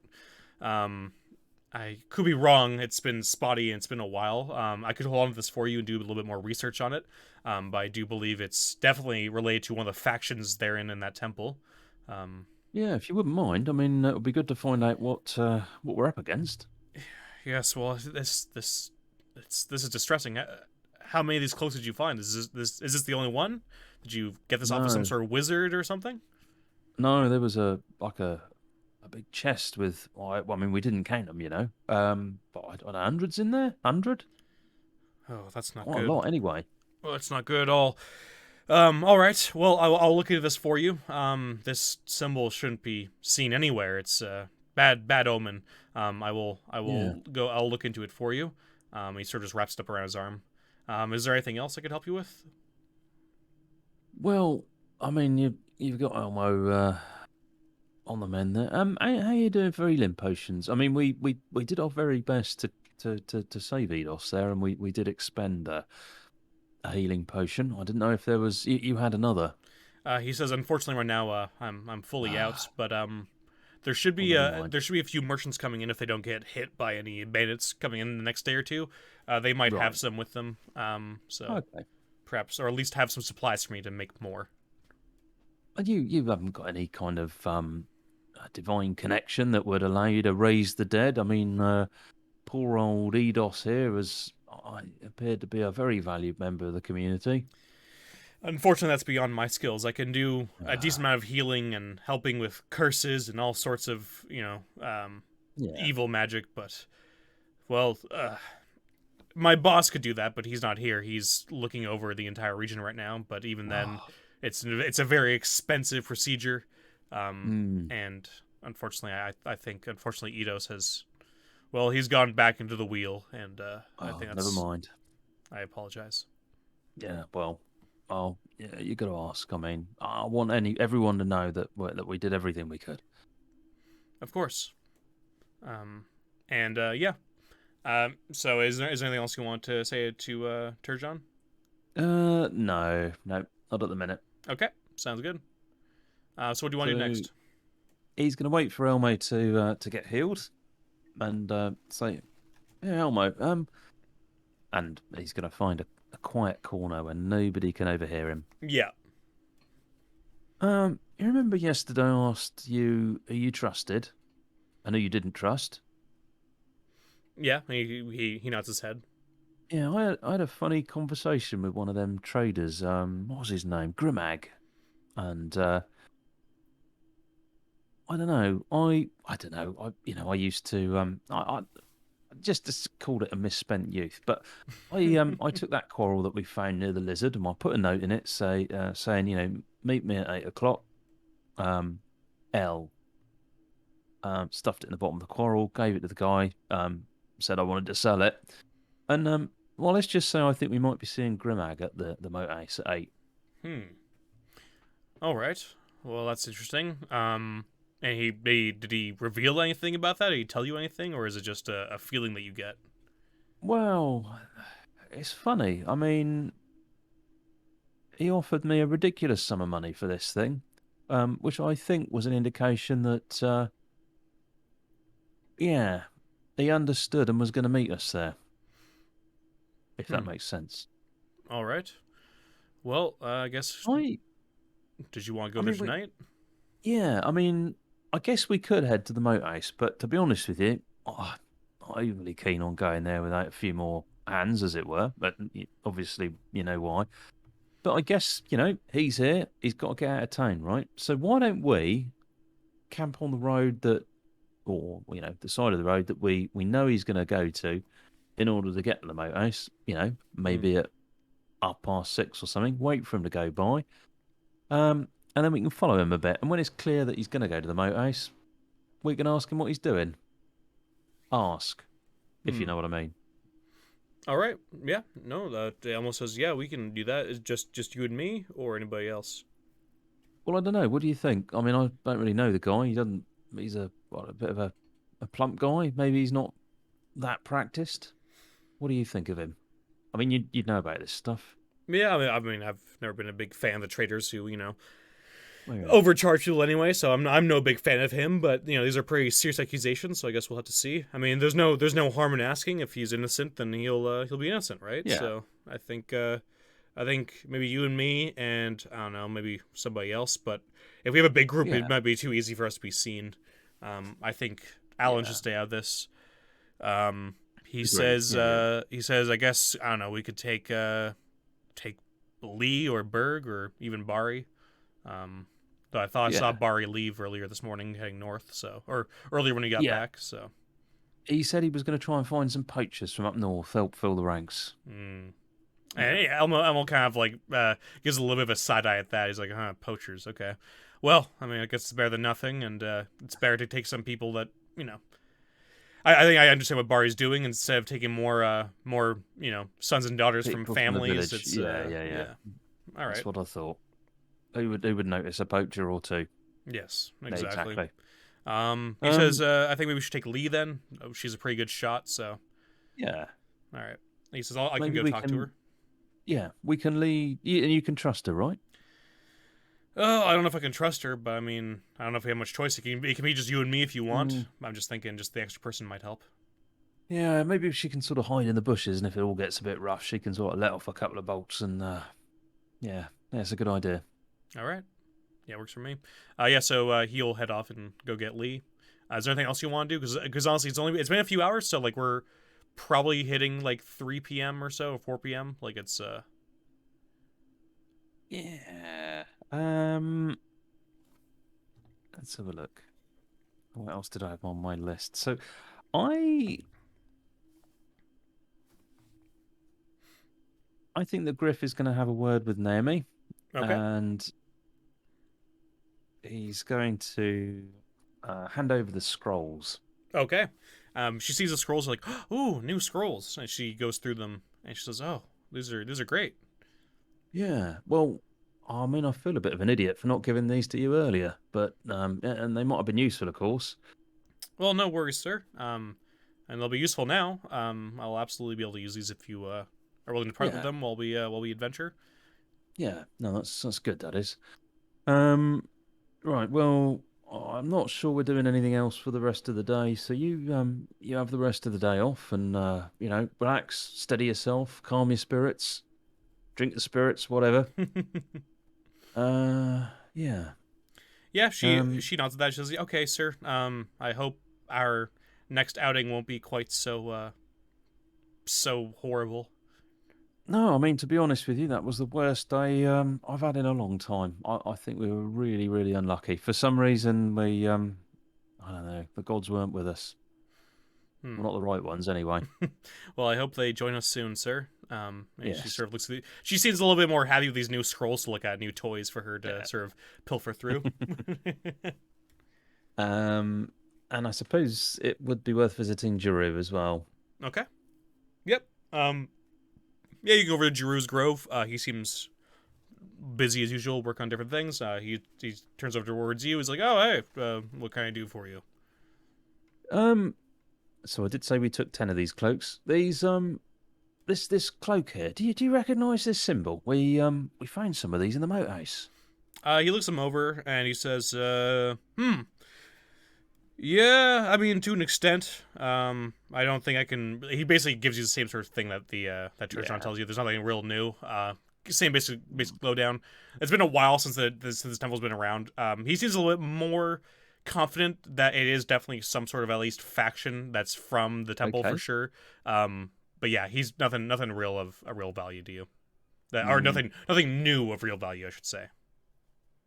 Yeah, okay. You heard we lost Eidos and Eric as well. Yeah, he nods his Terrible head. Yeah, he's shame. like, yeah, the news travels fast around these parts. Yeah. It's tough, but I don't know. I will say so far you've done what you can. Another group came through here and they lost about 8 farmer boys, and that was only a few weeks ago. Oh dear. And well, they didn't really seem to give the same, I guess. What's the Yeah. word I'm looking for? I guess the goodbye gift you've been giving to their families, that's been very much appreciated and noticed. That often is not the case. No. But yeah. No, that's good. Well, and are your contingent going to be heading down soon from Nolb or through Nolb? Yeah, he says. Yeah, he gives the Yeah. sort of date. Still like a few days away, like about Oh, 5 days or okay. so. No, that's Yeah, good. Well, hopefully we'll have tied up what we're doing at the Moat by then. But yeah. hopefully, Um, yes. and there's no advice you can offer on these, I don't know, zombies, whatever the hell they are. He says, I know holy water hurts them. And I would Ah, go for the head. Um, yeah. but that's about it. Should have asked Turjon about that, but yeah. No, totally. Um, all right. Well, thanks, Drew. Yep. And he just sort of nods and sends you on your way. So I guess probably just wait for Elmo to reappear. Yeah, sounds good. Yeah. So Elmo comes back to you with Lee, and you guys get ready to sort of wait for Yeah. yeah. So I'll say you're sort of in town. Do you want to give me a notice check? I'm assuming you're probably gonna do a little bit of recon on Grimag before you head off. Yeah, I think so. Make sure he's in the shop. Yeah. I'm just all that assuming that's kind of what you stuff. do. I don't know if you do or not, but Yeah, that makes sense yeah. to me.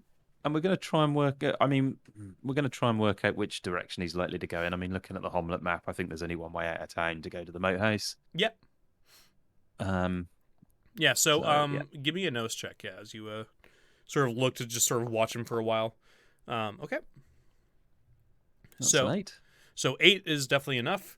Um, so you notice throughout the day, because you go sort of there near the end where like things are starting to get closed Mm-hmm. up, that Grimag has sort of gone off away from the trading post a little bit. You sort of follow him somewhat as you're sort of outside watching. You have, I would say, Lee and Elmore posted up on the outside of town waiting to go.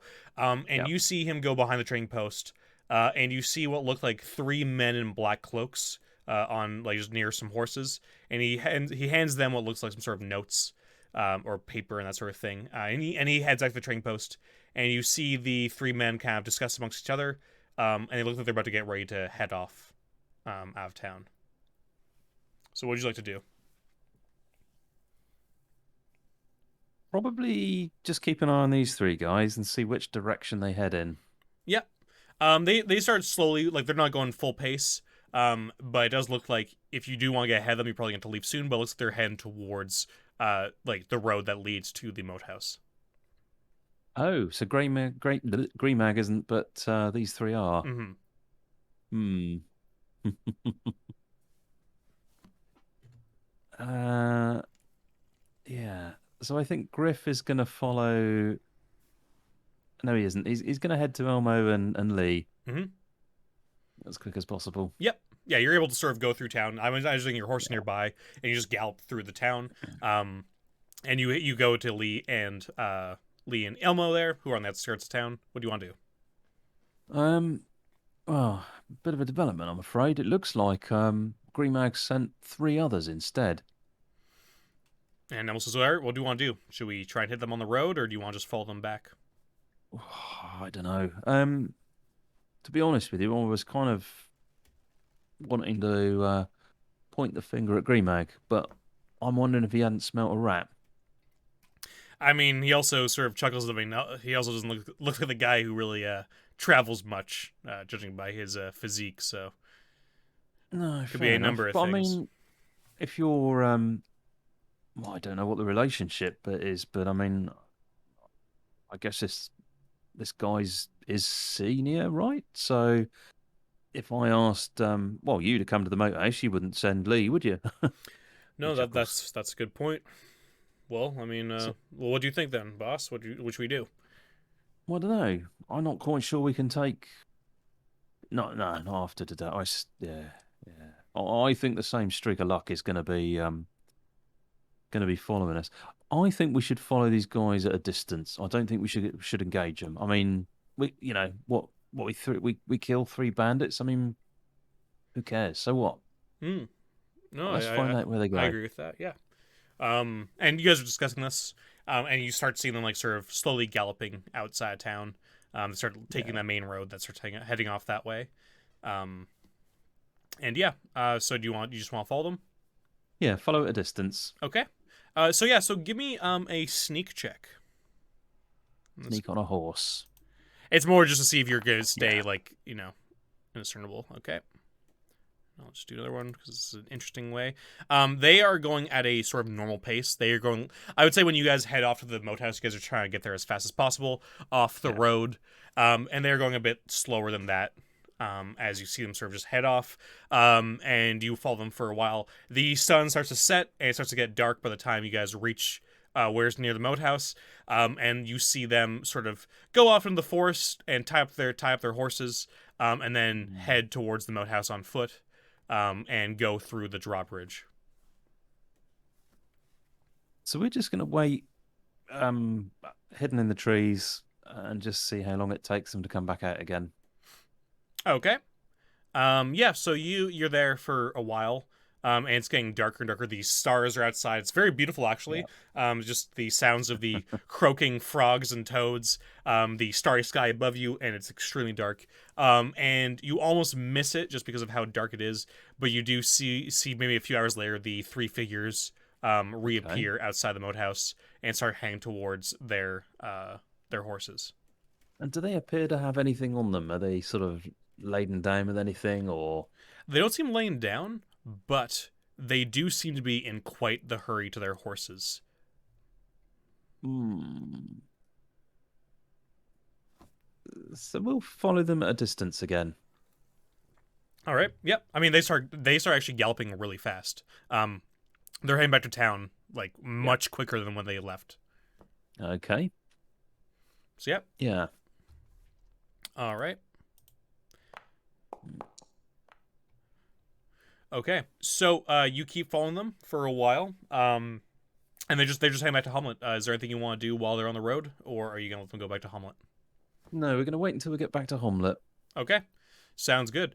And you see them go back into town. And you see them once they get into town, they slow down and start basically being quiet. And you see them sort of talking to each other. Like one of them gets off their horse, and the other two, one of them takes the reins of this horse, and the other two start heading towards the stables. And they're just starting to chat a little bit before one starts walking off towards into town, towards the houses. Yeah. So the other two were the horses. Yeah, what about them? Yeah.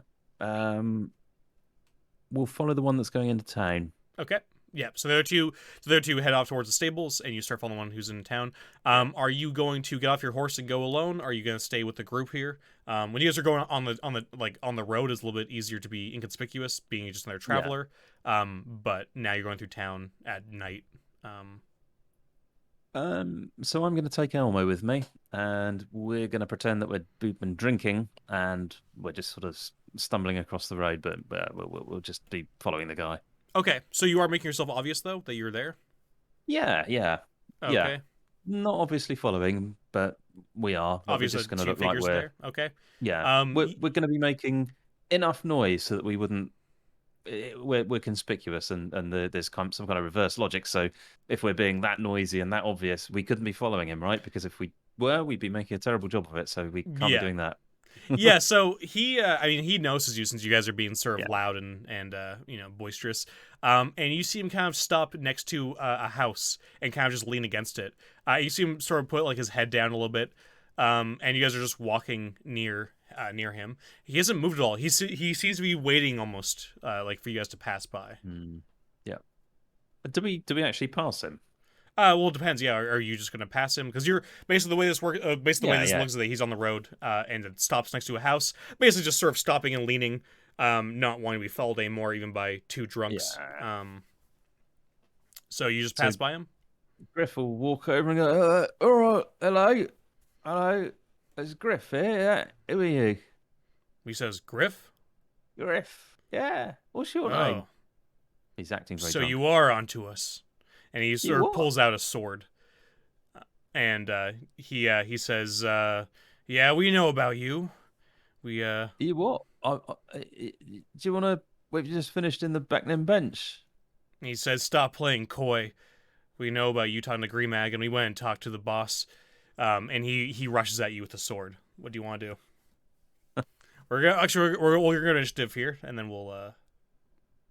Oh, Griff is gonna pull out his axe. Yep. So I'm gonna say you probably don't have your bow. If you have your axe, then it's like you're probably not going through town fully armored. I will say that same with Elmo. He has his big axe, but he does not have his bow or anything. So yeah, 4 for him. And what do you want to do? And give me your initiative there. Okay, so you guys are going first, and he just rushes at you, and like his sword just bounces off your axe. He's just sort of in the street there, ready to go for another attack. So, he is going to go at him with his axe. Okay, sounds good. Come on, Elmo. Oh, Ooh, nice hit. Oh gosh, really good hit. Yeah. So your axe digs deep into his black cloak, and you see sort of in the moonlight, a bunch of blood comes off, just shining. And he sort of yells out and backs off. And then Elmo jumps in with his big axe. And he just asks, "Do you want me to kill him?" no, let's question him.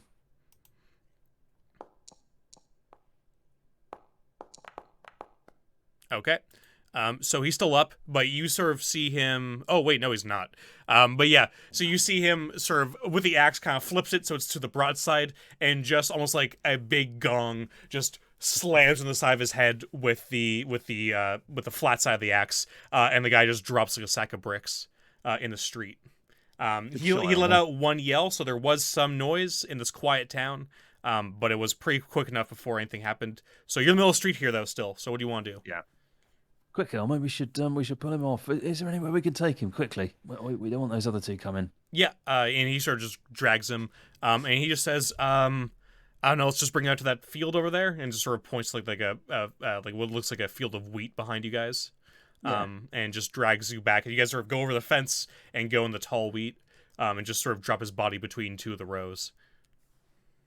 Right, quick. Griff's gonna tear off some bit of rag from his cloak and fashion it into some sort of Like a gag. gag. Yeah. So he can't. Yeah. Yeah, so you talk. fashion into a gag. You just sort of you do that, and then and yes, do you want to try and get him back to consciousness from being knocked out? We're gonna bind him as well, so he Yeah. can't walk or move his hands. Yeah. Sounds good. Yeah, so you tie him up. You just grab some quick rope you find around, like probably there's like some farm equipment nearby. You grab that. You bind his legs and his hands. He's just now on the ground between these two fields of wheat here, or these two And are blades of wheat. we? And we're kind of far enough away for nobody Yeah. to be able to hear us. I think. So Yeah, if you look at okay. the map, the way I see it is like you went off this sort of like kind of main side road here, or main side road, Yeah. and sort of just dragged him between these buildings over to like the field of wheat, Okay. Cool. sort of in the back there. So it's far enough away that like if he screams out, people are gonna hear him. But that's also because it's so quiet Yeah. that like you would have to drag him out of town for people to not hear the screams, Yeah. kind of thing, you know. But yeah. Oh, and I suppose we should search him as well, just to see if anyone's given him a note or any instructions, that kind of thing. Yeah. I'm So guessing that the ones with the horses don't have the stuff on them, and they're just going to hang around the horses and wait for the guy to come back from whoever he was going to see. yeah, so it seems like you go through his stuff. He's got some silver coins on him and everything. But what you notice the most, he has no notes or anything like that on him.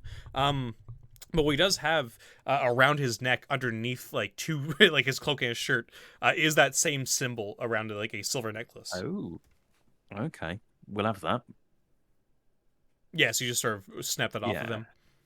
Yeah. Interesting. So this is the proof that we need. Oh, I don't know what to do with him. Here, Elmo, what do you think we should do with him? Oh, we got this necklace, so we can prove that Greenwag was involved. I mean, we can if we can tie this guy back to Gremag.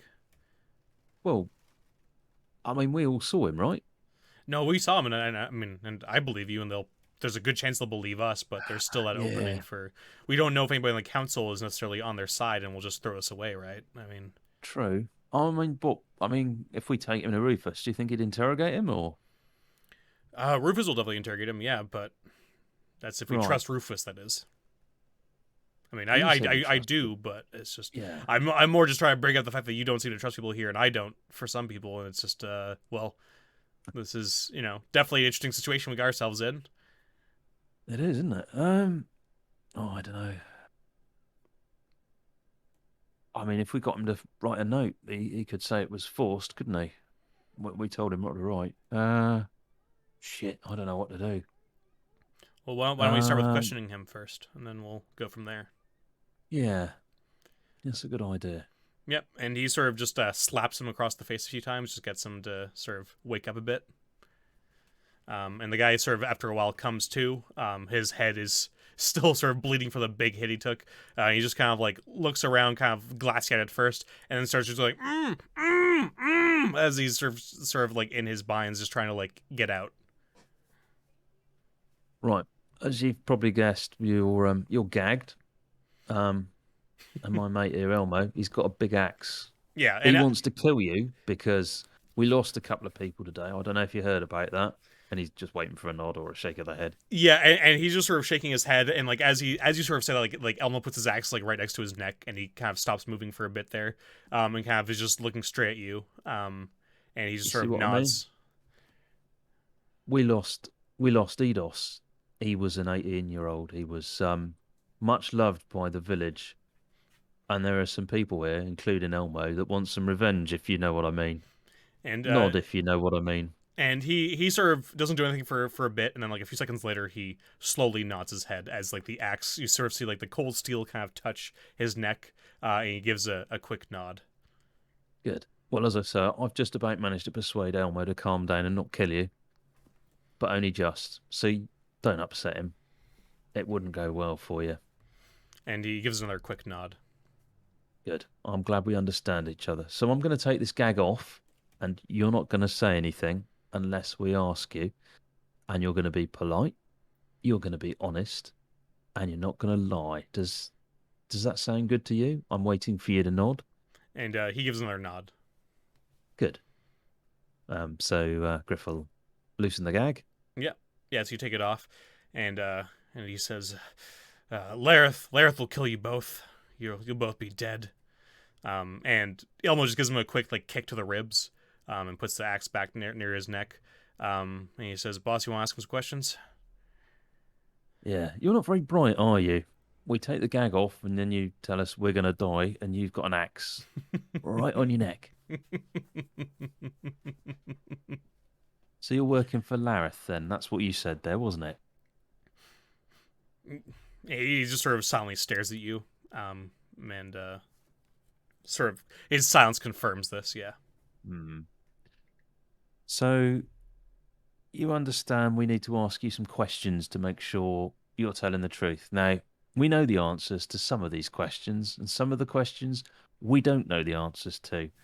And you said you weren't going to lie, and you understood that if you did, you'd lose your head, right? And he nods again. He's like, So it's yeah. in your best interests to answer all of the questions truthfully, and that way you'll know that you're not going to lose your head by lying. Yeah, makes sense? And Great. he nods again. Yeah. So, um, you're working for Lareth, is that right? He We're starting with the says, easy ones. yes. Good. Right. And how often do you go to the moat house? Whenever I'm asked to. So, Right. And do you work directly for Lareth, or might someone else ask you to go to the moat house?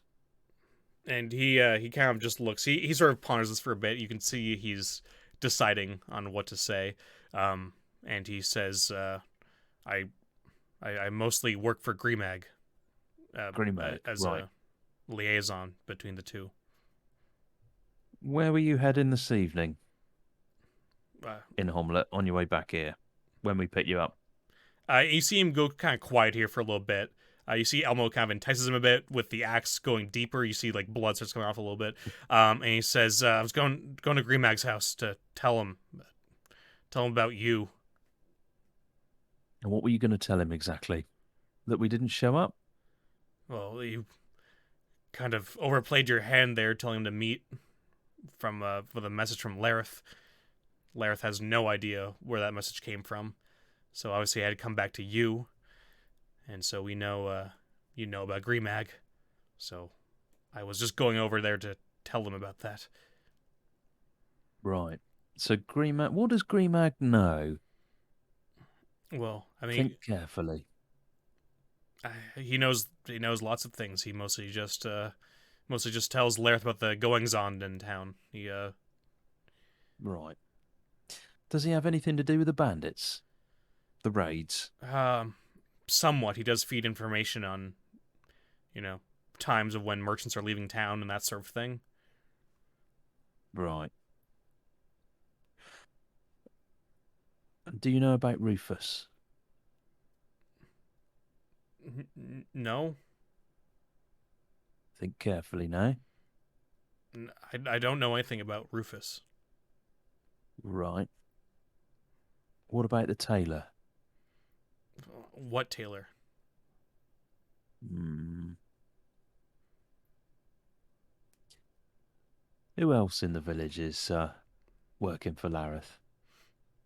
Think Uh, carefully. Nobody I know. I just report to Green Mag. That's all I know. They keep us excluded from each other so that this exact kind of thing can't happen. Are Though I you know there are sure? others. Okay, but I'm sure that you somebody must know. I don't know. I just report back to Gremag. Right. And how many of you are there in these black cloaks?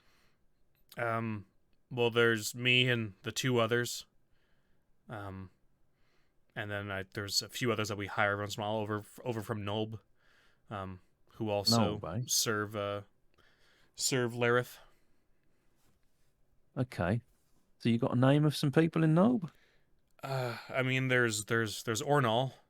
Um, Or no? yeah, he's the group of the river bandits that we hire for certain jobs whenever the three of us aren't enough. Right. And have you got like a permanent contact there? Somebody, not somebody that you might ask to work for you, but I'm sure Lareth has got eyes and ears there, Absolutely. Uh, and they are. I mean, it'd be easier to list off the people that don't work for, you know, the temple that live in Nulb.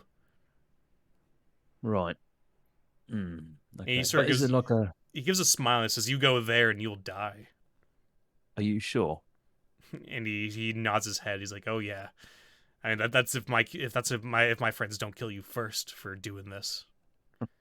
And Elmo kind of shoots you a look as he sort of like puts the accent a little bit deeper. Hmm. But he says he's not being very polite, boss. He's not, is he? I did warn you about Elmo. He's had a very rough day. Lost a couple of you know, friends and that. Um, Interesting. Where do you go when you're not here? I'm assu- I'm Nulb. assuming he doesn't stay in the village. You're a No. Nolbian, are you? Yeah. Well, Nulb's Right. where I stay Okay. right now. Yeah. Which building? If I was to go there now. You won't be able to tell the different ramshackles apart anyway. Right. Okay. Okay. Interesting. Here, Elmo, can you think of anything to ask him, or do you think we should? Well, we got a couple of options. Elmo says, Well, he says, where'd your two friends go? He asked the guy. And he sort of says that they're gonna meet me back over outside of town after I was gonna go tell Gremag. They're over at the beckoning bench right now. Um, and Elmo says, "It's about all the questions I have, boss." Yeah. Well, I've got a couple more for you then. Have you heard anything about? Oh, difficult to ask a question, really. Have you heard anything about a powerful cleric? Geez, you don't know as much as I thought you did. Maybe you're not quite the danger I thought you were. Yeah, Lareth. No, no, not Lareth. Well, I don't know any other powerful clerics. Right. Okay. I'm going to ask you another question. You don't know anything about a group of mercenaries from coming from north? Hmm. I mean, there's nobles in the north. If you mean that, I mean, I don't, No, I it's don't, not no, no. no. I mean, well, I mean, we're hiring people from all over. Anybody who wants to come and fight and do good work for the temple, well, they'll find work with us. Hell, Lareth might even hire you if you were charming enough. You've been to the temple, have you? I haven't had the honor, unfortunately. No, no. Okay, okay. Um, right. Elmo, I don't think he's heard about the defense force. Do you? Doesn't sound like it, does it? And Emil kind of looks at you and looks back at him, and the guy just says, "Well, I mean, I have." Uh, he sort of just stammers and says, I know a few things here and there, but no, I don't know anything particular about this defense force." No. You don't know anything that Homlet might be doing to sort of combat the bandits, No, the temple. No. no. Okay. Well, I don't know, Elmo. What do we do? Do we let him go? He seems rather insignificant. Or do you want to Uh, have your way with him? Elmo says, I think it's better to just cut his head off right now and not deal with any loose ends. I'd rather him not warn his two little friends there. Yeah. I think we should go deal with them after we deal with this guy. What do you say to that? And he says, I already told you everything. Just let me go. And he sort of looks at Elmo and he's like, you're bluffing anyway. I know you wouldn't do that. Just let me go. I won't tell them. I'll just leave here. Elmo, what do you reckon? And Elmo just brings the axe down. Excellent. Well, that farmer's gonna have a fucking horrible surprise in the morning if he... We could make a scarecrow out of it for him. Go straight to evil yourself. Like, oh, you gotta fight fire with fire. Let's go to horrible tactics. Cool. Right then, Elmo. Do you fancy a drink then over at the beckoning bench? He says, See I if do. we can This has been find a thirsty couple work. of drinking companions. Yeah. Yeah, and he sort of just drags the body out of the field a little bit, so it's just on the side there. He says, we'll deal with this in the morning. He says, let's go deal with those other two. Yeah. Yeah, let's do that. All right. So you guys head over to the beckoning bench. Yeah, so I'll say it's getting really dark here now. It's already been really dark. It's very late. I'll say by the time you get to the beckoning bench from where you are, it looks like those two guys have gone onto their horses and have started riding towards out of town. Like, you see them just as they leave and start heading off. What do you want to do? We follow him, Elmo. He says, yeah, but we gotta go quick. I can grab the horses for the two of us real quick here, but... Yeah. You only get with a bow and a horse? I can definitely do it, but it'll be a interesting experiment. Well, let's see if we can get a first shot off. All right. Come on, let's make a move. Sounds good. And you guys grab the horses and you gallop after them. And you see them sort of going like harder and faster out of town. And you follow them out of the outskirts of town. And we'll end it there today, guys. And we'll see what surprises wait for you next session. All right. Yes. Thank you so much, Martin. That was really good. That was a much more dour and intense episode as time's going on. Huh? That was just getting slaughtered. The dice just didn't want to know. I know. The dice, even when you were hitting, the dice were not being nice at all. They were doing like ones and twos. It was just a rough day. But also, no, thank you so much. I'm excited to pick up next week. Yeah. And we'll see what happens with those two other guys that you're following. You now have a lot more confirmation on what's going on around here. And thank you so much. That was really fun. That was very intense. And thanks everybody for watching. We'll be doing this again next Sunday. We'll be picking up where we left off. Tomorrow there's Mini Monday if anyone wants to stop by for that. And of course, we'll be streaming throughout the week. And thank you so much. All right. Have a good one, guys. Cheers, guys.